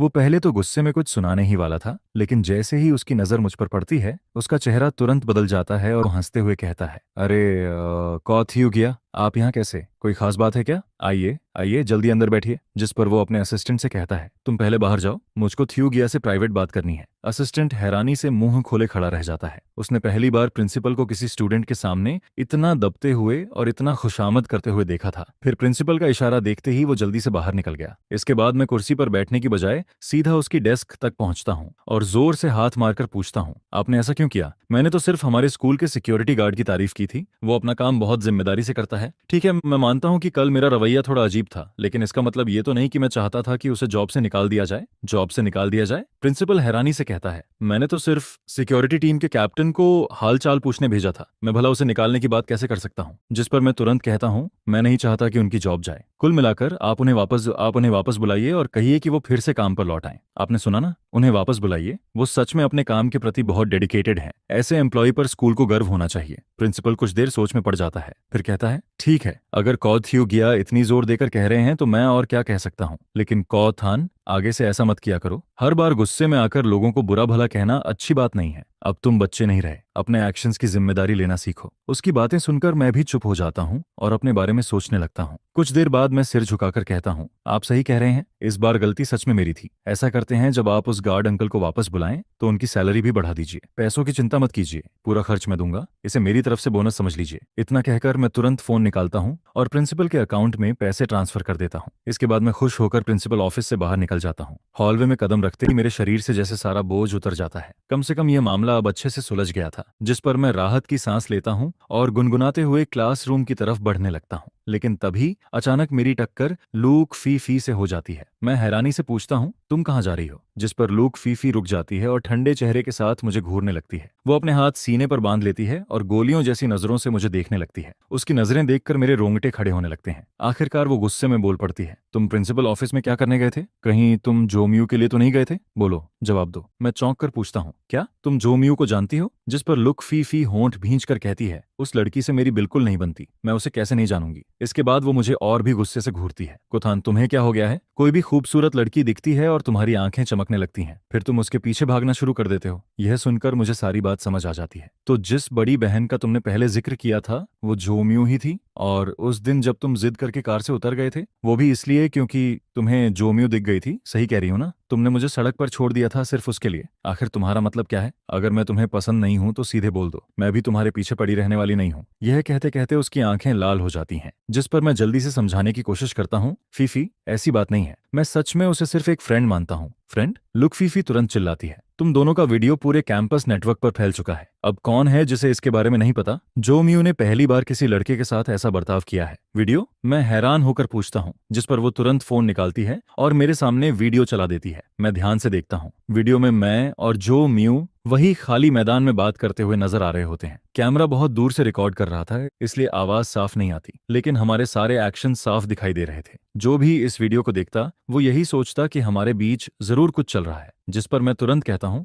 नहीं, तुम गलत समझ रही हो। लेकिन लुक फीफी मानने को तैयार नहीं होती। गलत समझ रही हूँ? क्या तुम उससे मिलने नहीं गए थे? क्या तुम दोनों साथ खड़े होकर बातें नहीं कर रहे थे? और उससे पहले तुमने उससे रास्ता पूछा, फिर उसे थैंक यू बोलने के बहाने खाना खाने बुलाने की कोशिश की। वो लड़की जो म्यू ही थी ना? तुम उसे कितने दिनों से जानते हो और इतनी जल्दी उसके पीछे पागल भी हो गए? इसके बाद वो गुस्से में मेरे सीने पर मुक्के मारने लगती है। मैं वहीं खड़ा रहता हूँ और कोई जवाब नहीं देता। फिर थक कर अपना चेहरा मलता हूँ। आज सुबह जोमी ने मुझे गलत समझा था और अब लुक फीफी भी मेरी बात पर भरोसा नहीं कर रही थी। उधर लुक फीफी भागकर सीढ़ियों के एक अंधेरे कोने में छिप जाती है। वो चुपके से सिर उठाकर देखती है, लेकिन उसे मैं कहीं नजर नहीं आता, जिस पर वो और ज्यादा नाराज हो जाती है और घुटनों में चेहरा छिपा लेती है। कुथान, तुम कितने बेवकूफ हो। यह कहते हुए उसकी आंखों से आंसू बहने लगते हैं। वो रोने की आवाज दबाने की कोशिश करती है, लेकिन फिर भी सिसकियां रुकती नहीं है। बचपन से उसे हमेशा राजकुमारी की तरह रखा गया था। उसे कभी इस तरह का दुख नहीं सहना पड़ा था, और ऊपर से कौथान का बर्ताव। जितना वो सोचती उतना ही उसका गुस्सा बढ़ता जाता है। इसी दौरान उसकी धुंधली नजरों के सामने एक लंबा सा साया आकर रुकता है। फीफी, यह आवाज सुनते ही उसके दिल में उम्मीद जागती है। आखिरकार वो बेवकूफ इंसान उसे ढूंढते हुए यहाँ तक आ ही गया था। उसे रोते हुए देखकर सामने वाला इंसान भी परेशान हो जाता है। वो बिल्कुल एक छोटे से डरे हुए खरगोश जैसी लग रही थी। तुम ठीक तो हो? ये आवाज सुनकर लुक फीफी अचानक होश में आती है, लेकिन अगले ही पल उसका चेहरा शर्म से पूरी तरह लाल पड़ जाता है। शायद वो नहीं चाहती थी कि मैं उसे इस हालत में देखूं। अरे, तुम्हें कैसे पता चला कि मैं यहाँ हूँ? उसकी भारी और रोने से भरी आवाज सुनकर मैं कहता हूँ, पहले ये बताओ तुम यहाँ छिपकर कब से रो रही हो? जिस पर लुक फीफी मुंह फुला लेती है और मुझे कोई जवाब भी नहीं देती। वो तुरंत उठती है और ठंडे स्वर में कहती है, चलो यहाँ से। इसके बाद हम दोनों स्कूल के अंदर वाली सड़क पर साथ साथ चलने लगते हैं। उस समय क्लास चल रही होती है, इसलिए आसपास कोई नजर नहीं आता। पूरा रास्ता सुनसान पड़ा होता है। जिस पर मैं पूछता हूँ, फीफी, तुम वापस क्लास में जाओगी? वो कुछ देर सोचती है, फिर सिर हिलाकर मना कर देती है, नहीं जाऊंगी, मेरा बिल्कुल मन नहीं है। उसे अच्छी तरह पता था कि उसकी आंखें रो रो कर पूरी सूज चुकी हैं। अगर वो अभी इस हालत में क्लास में जाती तो बाकी स्टूडेंट्स उसका मजाक उड़ाने लगते। हालांकि स्कूल का कैंपस बहुत बड़ा था, लेकिन इस चेहरे के साथ कहीं भी जाना लोगों का ध्यान खींच ही लेता। आखिरकार हम दोनों एक छोटे से पार्क में पहुंच जाते हैं, जिस पर अचानक हम दोनों एक साथ बोल पड़ते हैं, सॉरी, माफ कर दो। यह देखकर हम दोनों कुछ सेकंड तक एक दूसरे को घूरते रहते हैं और फिर हंस पड़ते हैं। मैं मुस्कुराकर कहता हूँ, सॉरी फीफी, मुझे तुम पर गुस्सा नहीं करना चाहिए था। सच कहूँ तो मेरे और जो म्यू के बीच कुछ भी नहीं है, हम सिर्फ नॉर्मल फ्रेंड्स हैं। मैंने कभी नहीं चाहा कि वो हमारे बीच आए, और जहां तक उसे खाने पर बुलाने की बात है, वो सिर्फ रास्ता बताने के लिए थैंक यू बोलने का तरीका था। रही बात उस बेकार वीडियो की, तो सच यह है कि मैं वहां से जाने ही वाला था। उसने खुद मेरा हाथ पकड़कर रोका था। शुरू से आखिर तक मैंने उससे दूरी ही बनाए रखी थी। यह सुनकर लुक फीफी धीरे से कहती है, मेरी भी गलती थी, मुझे तुम पर भरोसा करना चाहिए था। असल में मुझे थोड़ी जलन हो रही थी। जब भी मैं तुम्हें जोमी के साथ देखती हूँ मुझे अच्छा नहीं लगता। ऐसा लगता है जैसे तुम्हारी नजरों में मैं हूं ही नहीं, इसलिए मैं इतनी दुखी हो गई थी। वो कुछ पल रुकती है, फिर आगे कहती है, हालांकि मेरा गुस्सा अभी पूरी तरह खत्म नहीं हुआ है, लेकिन तुम मुझे ढूंढने सीढ़ियों तक आए, इसलिए तुम्हारे एफर्ट को पास मार्क्स मिलते हैं, और मैंने भी तुम्हें गलत समझा था। तो चलो इसे बराबरी मान लेते हैं। मैं बड़ी दिलवाली हूँ, इसलिए इस बार तुम्हें माफ कर देती हूँ। यह सुनकर मैं हंस पड़ता हूँ। ठीक है मैडम, अब घर चलते हैं। तुम्हारी आंखें इतनी सूज गई हैं कि जल्दी से आइस लगानी पड़ेगी, वरना कल सुबह उठोगी तो पांडा जैसी दिखोगी। जिस पर लुक फीफी मुझे घूर कर देखती है, लेकिन मैं हंसते हुए उसका कंधा पकड़ लेता हूँ और उसे साथ लेकर घर की तरफ चल पड़ता हूँ। घर पहुंचने के बाद हम दोनों फ्रेश होते हैं। पूरे दिन की भाग दौड़ के बाद थकान भी बहुत हो चुकी थी, इसलिए हम अपने अपने कमरे में जाकर सो जाते हैं। फिर अगली सुबह स्कूल पहुंचते ही मेरी नजर जो म्यू पर पड़ जाती है, जिस पर मैं तुरंत लुक फीफी से कहता हूँ, मैं जो म्यू से 2 मिनट बात करके आता हूँ। कल वाली बात पूरी तरह खत्म नहीं हुई है। यह कहते ही मुझे डर लगता है कि कहीं लुक फीफी फिर से नाराज ना हो जाए, इसलिए मैं जल्दी से जोड़ देता हूँ, बस 5 मिनट, मैं तुरंत वापस आ जाऊंगा। इतना कहकर मैं दौड़ते हुए जो म्यू की तरफ बढ़ जाता हूँ। पीछे लुक फीफी सिर्फ हल्की सी हूं करती है और एक तरफ जाकर मेरा इंतजार करने लगती है। जो म्यू, 1 मिनट रुकना। मेरी आवाज सुनकर वो मुड़ती है और मुस्कुराकर कहती है, गुड मॉर्निंग कोथान, गुड मॉर्निंग। इसके बाद मैं उसे गार्ड अंकल वाली पूरी बात बता देता हूँ, जिस पर वो हैरानी से आंखें बड़ी करके कहती है, मुझे यकीन नहीं हो रहा कि तुम सच में प्रिंसिपल के पास चले गए थे। मैं मुस्कुराकर जवाब देता हूँ, मैंने उनसे गार्ड अंकल को वापस रखने के लिए कह दिया है, इसलिए अब तुम फिक्र मत करो। यह सुनकर जो म्यू राहत की सांस लेती है। फिर वो शर्मिंदा होकर कहती है, मुझे माफ कर देना, मैंने तुम्हें गलत समझ लिया था, सच में मुझे बहुत अफसोस है। मैं हंसकर कहता हूँ, अरे इतनी सी बात के लिए माफी कैसी, ठीक है अब मैं क्लास में जा रहा हूँ, फिर मिलते हैं। इतना कहकर मैं हाथ हिलाता हूँ और वापस लुक फीफी के पास लौट जाता हूँ। कुछ ही देर बाद हम अपनी क्लास के दरवाजे तक पहुंच जाते हैं, लेकिन जैसे ही मैं अंदर जाने लगता हूँ मेरी नजर फिर से झो म्यू पर पड़ती है। मैं हैरान हो जाता हूँ। क्लास शुरू होने में सिर्फ 1 मिनट बचा था, फिर भी वो अपनी क्लास में नहीं जा रही थी। यह देखकर मेरी जिज्ञासा बढ़ जाती है, जिस पर मैं चुपचाप उसके पीछे चल पड़ता हूँ। उधर दूसरी तरफ लुक फीफी अपनी सीट पर बैठते ही मुस्कान गायब कर देती है। उसकी जगह एक ठंडी और खतरनाक एक्सप्रेशन आ जाता है। एनगोथियन। उसकी आवाज सुनते ही एनगोथियन घबराकर उसके पास पहुंचती है। जी बिग मिस। लुक फीफी टेबल पर उंगलियां थपथपाते हुए कहती है, मेरे लिए एक काम करो, 3rd फ्लोर की दूसरी क्लासरूम में जाओ और वहां मेरे लिए किसी पर नजर रखो। जी। एनगोथियन तुरंत सिर झुका देती है, जिस पर लुक फीफी आगे कहती है, देखो सोदन क्लास में है या नहीं, और वो किससे बात कर रहा है ये भी पता करो। अगर कुछ भी अजीब दिखे तो तुरंत मुझे रिपोर्ट करना, लेकिन ध्यान रहे उसे पता नहीं चलना चाहिए कि तुम उस पर नजर रख रही हो, समझ गई? जी समझ गई। जिस पर लुक फीफी संतुष्ट होकर हाथ हिलाती है। एनगोथियन तुरंत क्लास से बाहर निकल जाती है, लेकिन ज्यादा दूर नहीं पहुंचती कि सामने बाच थन योंग दिखाई दे जाता है। बाच थन योंग 2nd ईयर का सबसे हैंडसम लड़का माना जाता था, साथ ही वो लुक फीफी का सबसे बड़ा एडमायरर भी था। वो हमेशा खुद को उसका फ्यूचर बॉयफ्रेंड समझता था। उसे देखते ही एनगोथियन मुस्कुराकर कहती है, जीजाजी आप बिग मिस से मिलने आए हैं क्या? वो अभी आपका इंतजार कर रही हैं। बाच थन योंग का चेहरा हमेशा थोड़ा ठंडा दिखाई देता था, लेकिन जब वो मुस्कुराता तो उसका पूरा व्यक्तित्व बदल जाता था। वो हल्का सा मुस्कुराकर पूछता है, तुम इतनी जल्दी में कहाँ जा रही हो? फीफी के लिए कुछ खरीदने? एनगोथियन सिर हिलाकर जवाब देती है, नहीं, बिग मिस ने मुझे 3rd फ्लोर की दूसरी क्लासरूम में भेजा है, उन्हें किसी पर नजर रखनी है। किस पर? एक लड़के पर, उसका नाम कौथान है। यह नाम सुनते ही बाच थानशुंग का चेहरा थोड़ा बदल जाता है। कौथान? उसका और फीफी का क्या रिश्ता है? जिस पर एनगोथियन असहज होकर कहती है, मुझे भी नहीं पता, मैं तो बस बिग मिस का ऑर्डर फॉलो कर रही हूँ, लेकिन अगर मुझे कुछ पता चला तो मैं आपको जरूर बताऊंगी। यह सुनकर बाच थन योंग हल्का सा मुस्कुराता है, फिर वो अचानक कहता है, मुझे थोड़ी प्यास लगी है, जरा कैंटीन जाकर अपने जीजाजी के लिए एक कोल्ड ड्रिंक ले आओ, और हाँ फीफी के लिए भी एक ड्रिंक लेती आना। एनगोथियन थोड़ा हिचकिचाती हुई नजर आती है, जिस पर बाच थान योंग उसे घूर कर कहता है, अरे सोच क्या रही हो? कुथान ज्यादा इंपॉर्टेंट है या मैं? अच्छी तरह सोचकर जवाब देना। उसका घमंडी चेहरा देखकर एनगोथियन मन ही मन सोचने लगती है कि आजकल बाच थन योंग सच में लुक फीफी का काफी फेवरेट बना हुआ है। हो सकता है कि वो अब तक का रिकॉर्ड भी तोड़ दे और लुक फीफी के साथ सबसे लंबे समय तक रहने वाला बॉयफ्रेंड बन जाए। वैसे भी हाल ही में लुक फीफी उसे लेकर बोर होती हुई नजर नहीं आई थी,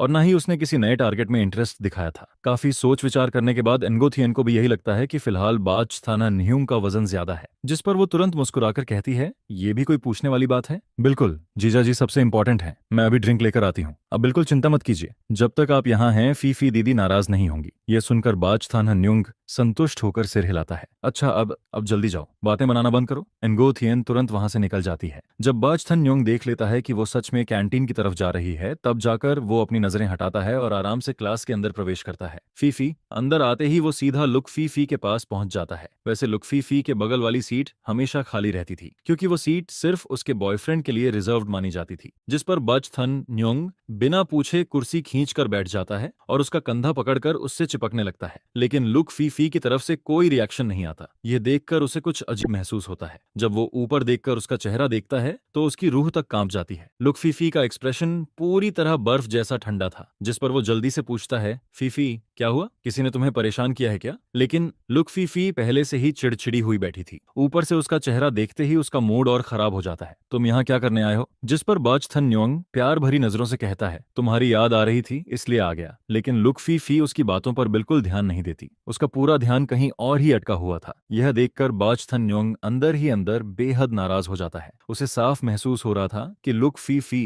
इस समय किसी और के बारे में सोच रही है, और वो इंसान कोई और नहीं बल्कि सोथन था। कुछ देर बाद गोथियन ड्रिंक्स लेकर वापस आती है। वो हांफती हुई क्लास के दरवाजे पर पहुंचती है और दोनों के सामने ड्रिंक्स रख देती है। बिग मिस, आपकी ड्रिंक। लेकिन लुक फीफी की नजर सीधे बॉटल से हटकर गोथियन पर टिक जाती है। क्या मैंने तुम्हें मेरे लिए ड्रिंक खरीदने भेजा था? जिस पर बाज थन न्योंग बीच में बोल पड़ता है, मैंने कहा था उसे, मुझे डर था कि तुम्हें प्यास लगी होगी। यह सुनते ही पूरी क्लास का माहौल अचानक ठंडा पड़ जाता है। अगले ही पल लुक फीफी उससे बर्फ जैसी नजरों से घूरती है, फिर बिना किसी हिचकिचाहट के कहती है, मेरी नजरों से दूर हो जाओ, मैं तुम्हारा चेहरा एक सेकंड भी और नहीं देखना चाहती। यह सुनकर बाज थन न्योंग पूरी तरह हक्का बक्का रह जाता है। उसे यकीन ही नहीं होता कि लुक फीफी इतनी गुस्से में उससे बात कर सकती है। फीफी, मैंने क्या गलती कर दी? मुझे मत छोड़ो प्लीज। लेकिन इस बार उसका दांव पूरी तरह गलत पड़ चुका था। लुक फीफी के पास इस समय उसे मनाने का बिल्कुल भी मूड नहीं था। मुझे दोबारा बोलने पर मजबूर मत करो। इसके बाद वो नगोथियन की तरफ देखती है। जो काम मैंने तुम्हें दिया था वो पूरा हुआ? नगोथियन घबराकर जवाब देती है, अभी नहीं बिग मिस,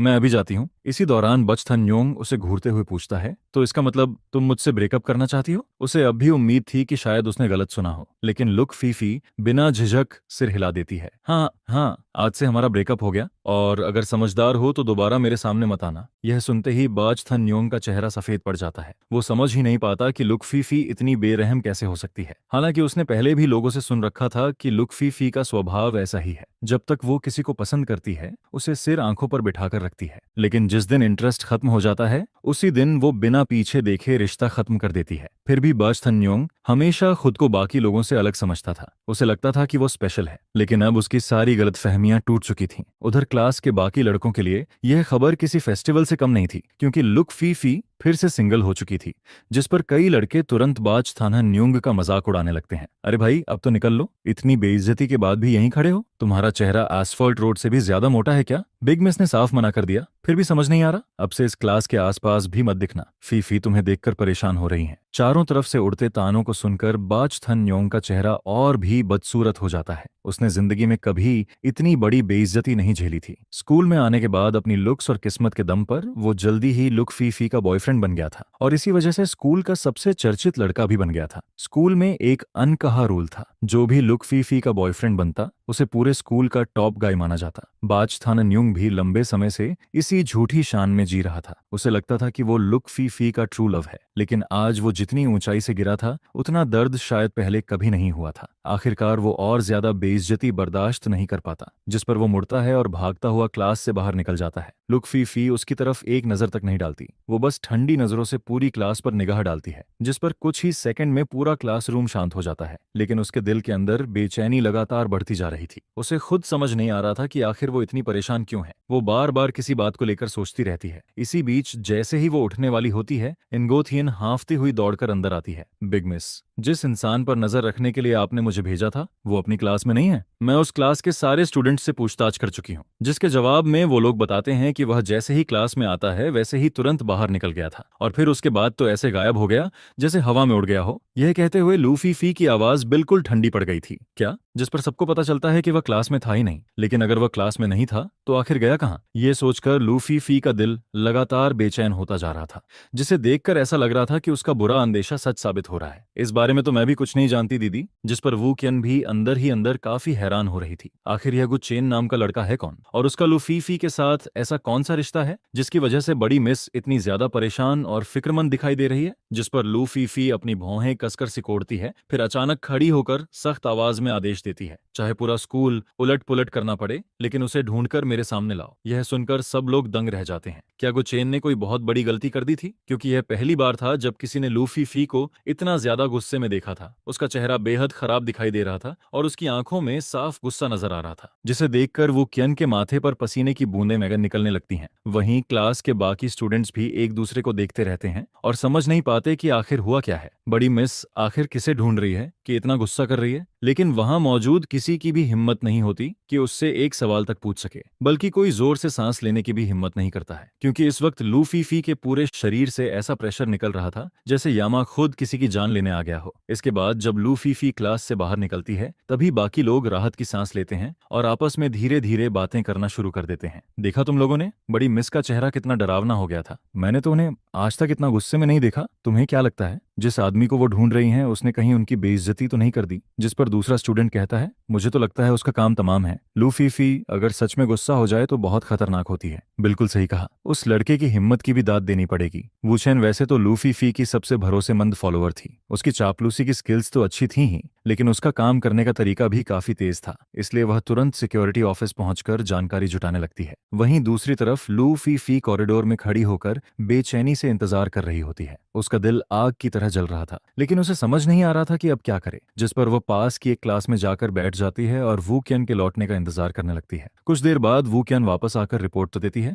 आज कोई भी स्टूडेंट स्कूल से बाहर नहीं गया है, यानी गुचेन अभी भी स्कूल के अंदर ही होना चाहिए। यह सुनकर लूफीफी का चेहरा थोड़ा शांत पड़ता है, जिसके बाद वह तुरंत आदेश देती है, फिर पूरे कैंपस की तलाशी लो, चाहे कुछ भी करना पड़े, गुचेन को ढूंढकर मेरे सामने लाओ। जिस पर पूरा कैंपस खंगालना शुरू कर दिया गया। हालांकि शांगदे स्कूल का कैंपस बहुत बड़ा था, लेकिन लूफीफी के प्रभाव के सामने किसी एक इंसान को ढूंढना कोई मुश्किल काम नहीं था। लेकिन हैरानी की बात यह थी कि काफी देर तक तलाश करने के बाद भी गुचेन का कोई पता नहीं चला। जिस पर वूचेन वापस आकर रिपोर्ट देती है कि उन्हें कुछ भी नहीं मिला। यह सुनते ही लूफीफी गुस्से से उसे घूरने लगती है, कैसे नहीं मिला? जिस पर वूचेन के माथे से लगातार पसीना बहने लगता है, लेकिन फिर भी वह कांपती आवाज में जवाब देती है, हमने हर जगह तलाश की, टीचर्स ऑफिस और स्टूडेंट डॉर्मेटरी तक की तलाशी ले ली, लेकिन उसका कहीं कोई निशान नहीं मिला। तो क्या वह स्कूल छोड़कर चला गया? जिस पर लूफीफी तुरंत जवाब देती है, अगर वह बाहर गया होता तो सिक्योरिटी गार्ड्स उसे जरूर देखते। वू कियन जल्दी से कहती है, हो सकता है उसने किसी और रास्ते से निकलकर गार्ड्स को चकमा दे दिया हो। यह सुनकर लूफीफी कुछ देर सोच में पड़ जाती है। गुचैन अभी ज्यादा समय पहले ही स्कूल में आया था, ऐसे में उसे स्कूल के गुप्त रास्तों के बारे में कैसे पता हो सकता था? लेकिन फिलहाल यही सबसे तर्कसंगत जवाब लग रहा था। वरना क्या गुचैन सचमुच हवा में गायब हो गया था? मैं इन अंधविश्वास वाली बातों पर यकीन नहीं करती, इसलिए कोई भूत प्रेत वाली बात नहीं हो सकती। लेकिन इसके बावजूद उसके मन की बेचैनी खत्म नहीं होती। वह बिना कुछ बताए आखिर कहाँ चला गया? अगर उसके साथ कुछ बुरा हो गया हो तो? यह सोचकर उसका दिल और ज्यादा घबराने लगता है। वह आगे सोचना भी नहीं चाहती थी। जिस पर वो केन अचानक कुछ याद करते हुए बोलती है, आह बड़ी मिस, मुझे याद आया, स्कूल में सर्विलांस कैमरे लगे हुए हैं ना, है ना? अगर हम कैमरास चेक करें तो शायद कोई सुराग मिल जाए। यह सुनकर लूफीफी को भी अपनी गलती का एहसास होता है। वह इतनी परेशान थी कि यह आसान तरीका उसके दिमाग से ही निकल गया था। जिस पर वह तुरंत कहती है, ठीक है, अभी कैमरा रूम चलते हैं। लेकिन वूचेन थोड़ा असहज होकर कहती है, मगर कैमरा सिस्टम तक पहुंच सिर्फ प्रिंसिपल के पास है, मेरे जैसे छोटे लोगों के बस की बात नहीं है, इसलिए इस बार आपको खुद जाना पड़ेगा। समझ गई? यह कहकर लूफीफी तुरंत प्रिंसिपल ऑफिस की तरफ बढ़ जाती है और वो कियन भी उसके पीछे पीछे चल पड़ती है। प्रिंसिपल ऑफिस पहुंचते ही लूफीफी सीधे प्रिंसिपल की कुर्सी पर बैठ जाती है। जिस पर वो कियन जल्दी से कहती है, बड़ी मिस, यही हमारे स्कूल का मॉनिटरिंग सिस्टम है। यहाँ करीब 300 कैमरे जुड़े हुए हैं, आप आराम से चेक कर सकती हैं। 300 कैमरे? यह सुनकर लूफीफी की भौहें सिकुड़ जाती हैं, जिसे देखकर वो केन तुरंत बोल पड़ती है, अगर आप चाहें तो मैं भी देखने में मदद कर सकती हूँ। लेकिन लूफीफी सिर हिलाते हुए कहती है, जरूरत नहीं, मैं खुद देख लूंगी। जिस पर वो केन तुरंत चुप हो जाती है और पीछे खड़ी होकर इंतजार करने लगती है। इसके बाद लूफीफी की पतली उंगलियां कीबोर्ड पर तेजी से चलने लगती हैं। यह साफ था कि वह पहली बार इस सिस्टम का इस्तेमाल कर रही थी, लेकिन उसके हाथ इतने तेज चल रहे थे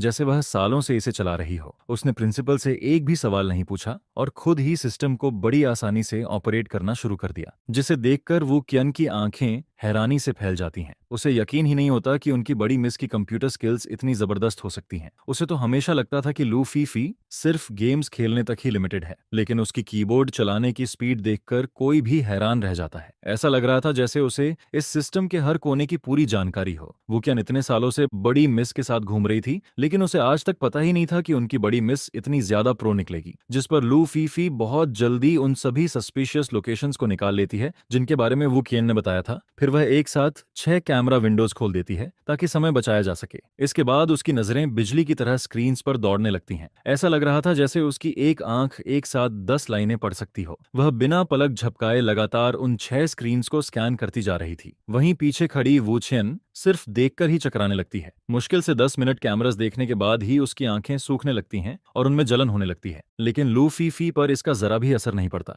बल्कि वह तो प्लेबैक स्पीड और भी ज्यादा बढ़ा देती है। इसके बाद कई मिनट और गुजर जाते हैं। वो केन को लगने लगता है कि उसका दिमाग फटने वाला है, लेकिन वह हिम्मत करके भी आलस नहीं दिखा सकती थी, इसलिए मजबूरी में कैमरों को घूरती रहती है। तभी अचानक लू फीफी जोर से चिल्लाती है, आ मिल गया। जिस पर वू केन बुरी तरह चौंक जाती है और तुरंत स्क्रीन के पास पहुंचती है। फिर कैमरा फुटेज में दिखाई देता है कि मैं स्कूल के पीछे पहाड़ी वाले रास्ते से आराम से बाहर निकलता हुआ आ रहा हूं। मेरे हाथ में एक कोल्ड ड्रिंक भी थी और मेरे चेहरे पर बिल्कुल आराम वाला एक्सप्रेशन था, जैसे मैं किसी वेकेशन से लौट रहा हूं। जिसे देखकर लू फीफी जोर से मेज पर उंगली मारती है। उसके चेहरे पर जमा तनाव आखिरकार थोड़ा कम होता है, लेकिन साथ ही वह मन ही मन गुस्से से बड़बड़ाती है। ये बेवकूफ आखिर पीछे पहाड़ पर जाकर क्या कर रहा था? गुचेन, तुम्हारी वजह से मैं पागल होने वाली थी। जिस पर वू केन बड़ी मिस के चेहरे को देखती है, जिसमें गुस्सा भी था और चिंता भी। फिर वह धीरे से पूछती है, बड़ी मिस, अब हम पीछे पहाड़ पर जाकर उसे पकड़ें क्या? लू फीफी गहरी सांस लेती है और अपने दिल की उथल पुथल को दबाने की कोशिश करती है।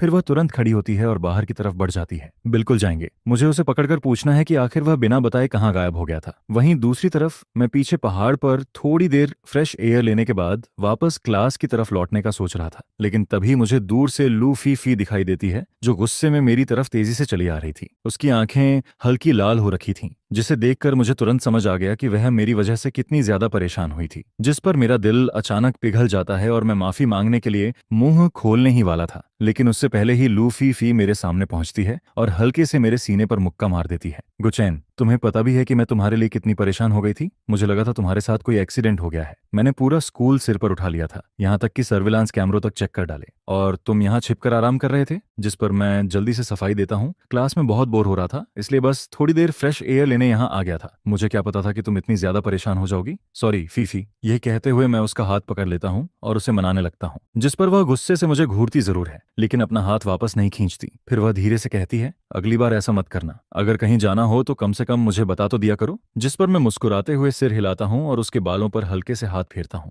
ठीक है, मेरी होने वाली वाइफ। यह सुनते ही लू फीफी का चेहरा टमाटर की तरह लाल हो जाता है। फिर वह शर्माते हुए मुझे हल्का सा धक्का देती है। कौन है तुम्हारी होने वाली वाइफ? ज्यादा उड़ो मत। जिसे देखकर मेरे दिल में एक गर्माहट सी फैल जाती है। शुरुआत में यह एंगेजमेंट सिर्फ मजबूरी में हुई थी, फिर हम दोनों हर बात पर लड़ते रहते थे। उसके बाद जो मियाओ की वजह से कई गलतफहमियां भी पैदा हुई थीं, लेकिन अब जाकर मुझे एहसास हुआ था कि मैं कब का लू फीफी से प्यार करने लगा था। जहां तक जो मियाओ की बात थी, वहां सब कुछ साफ हो चुका था। हम दोनों सिर्फ अच्छे दोस्त थे और वह मेरे फैसले की इज्जत करती थी। जिस पर उसने मुस्कुराकर मुझे और लू फीफी को शुभकामनाएं भी दी थीं। वहीं यूशिन पहले की तरह ठंडी और शांत रहती थी। कभी कभी मुलाकात होती तो बस एक साधारण हेलो बोल देती थी। हम दोनों हमेशा अच्छे क्लासमेट्स की तरह ही रहते थे। और जहां तक उस सिक्योरिटी गार्ड अंकल की बात थी, जिन्हें गलतफहमी में नौकरी से निकाल दिया गया था, मैंने सिर्फ प्रिंसिपल से उन्हें वापस नौकरी पर रखने को नहीं कहा, बल्कि अपनी जेब से उन्हें कंपेंसेशन भी दिया और उनकी सैलरी भी बढ़वा दी। जिस पर वह अंकल भावुक होकर बार बार मेरा धन्यवाद करते रहते हैं। उस घटना के बाद मुझे भी एक बड़ी सीख मिली थी। सिर्फ इसलिए कि कोई अमीर फैमिली से आता है, इसका मतलब ये नहीं कि वह जो चाहे कर सकता है। हर इंसान की रिस्पेक्ट करना जरूरी होता है। उधर लू फीफी भी बाई चिंगरंग से पूरी तरह दूरी बना लेती है और पूरी ईमानदारी से सिर्फ मेरे साथ अपने रिश्ते को मजबूत करने लगती है। अब हम पहले जैसे नादान और जल्दबाज नहीं रहे थे। हम दोनों साथ में क्लासेस अटेंड करते हैं, साथ में स्कूल से निकलते हैं, पेड़ों की छांव में वॉक करते हैं और फिर साथ में अपने अपार्टमेंट लौटते हैं। हालांकि कभी कभी छोटी मोटी बहसें अब भी हो जाती हैं, लेकिन हम दोनों जल्दी ही मान भी जाते हैं और फिर पहले की तरह साथ हो जाते हैं। इसी तरह समय गुजरता जाता है और हम दोनों सक्सेसफुली ग्रेजुएशन भी पूरी कर लेते हैं। जिस पर लू फैमिली भी शादी के लिए दबाव डालना बंद कर देती है और हमारे फैसले का सम्मान करने लगती है। फिर जब हम दोनों खुद को मैरिज के लिए पूरी तरह तैयार महसूस करते हैं, तब हमारी वेडिंग आयोजित की जाती है। शादी वाले दिन लू फीफी सफेद वेडिंग ड्रेस पहनकर किसी परी की तरह खूबसूरत दिखाई दे रही थी।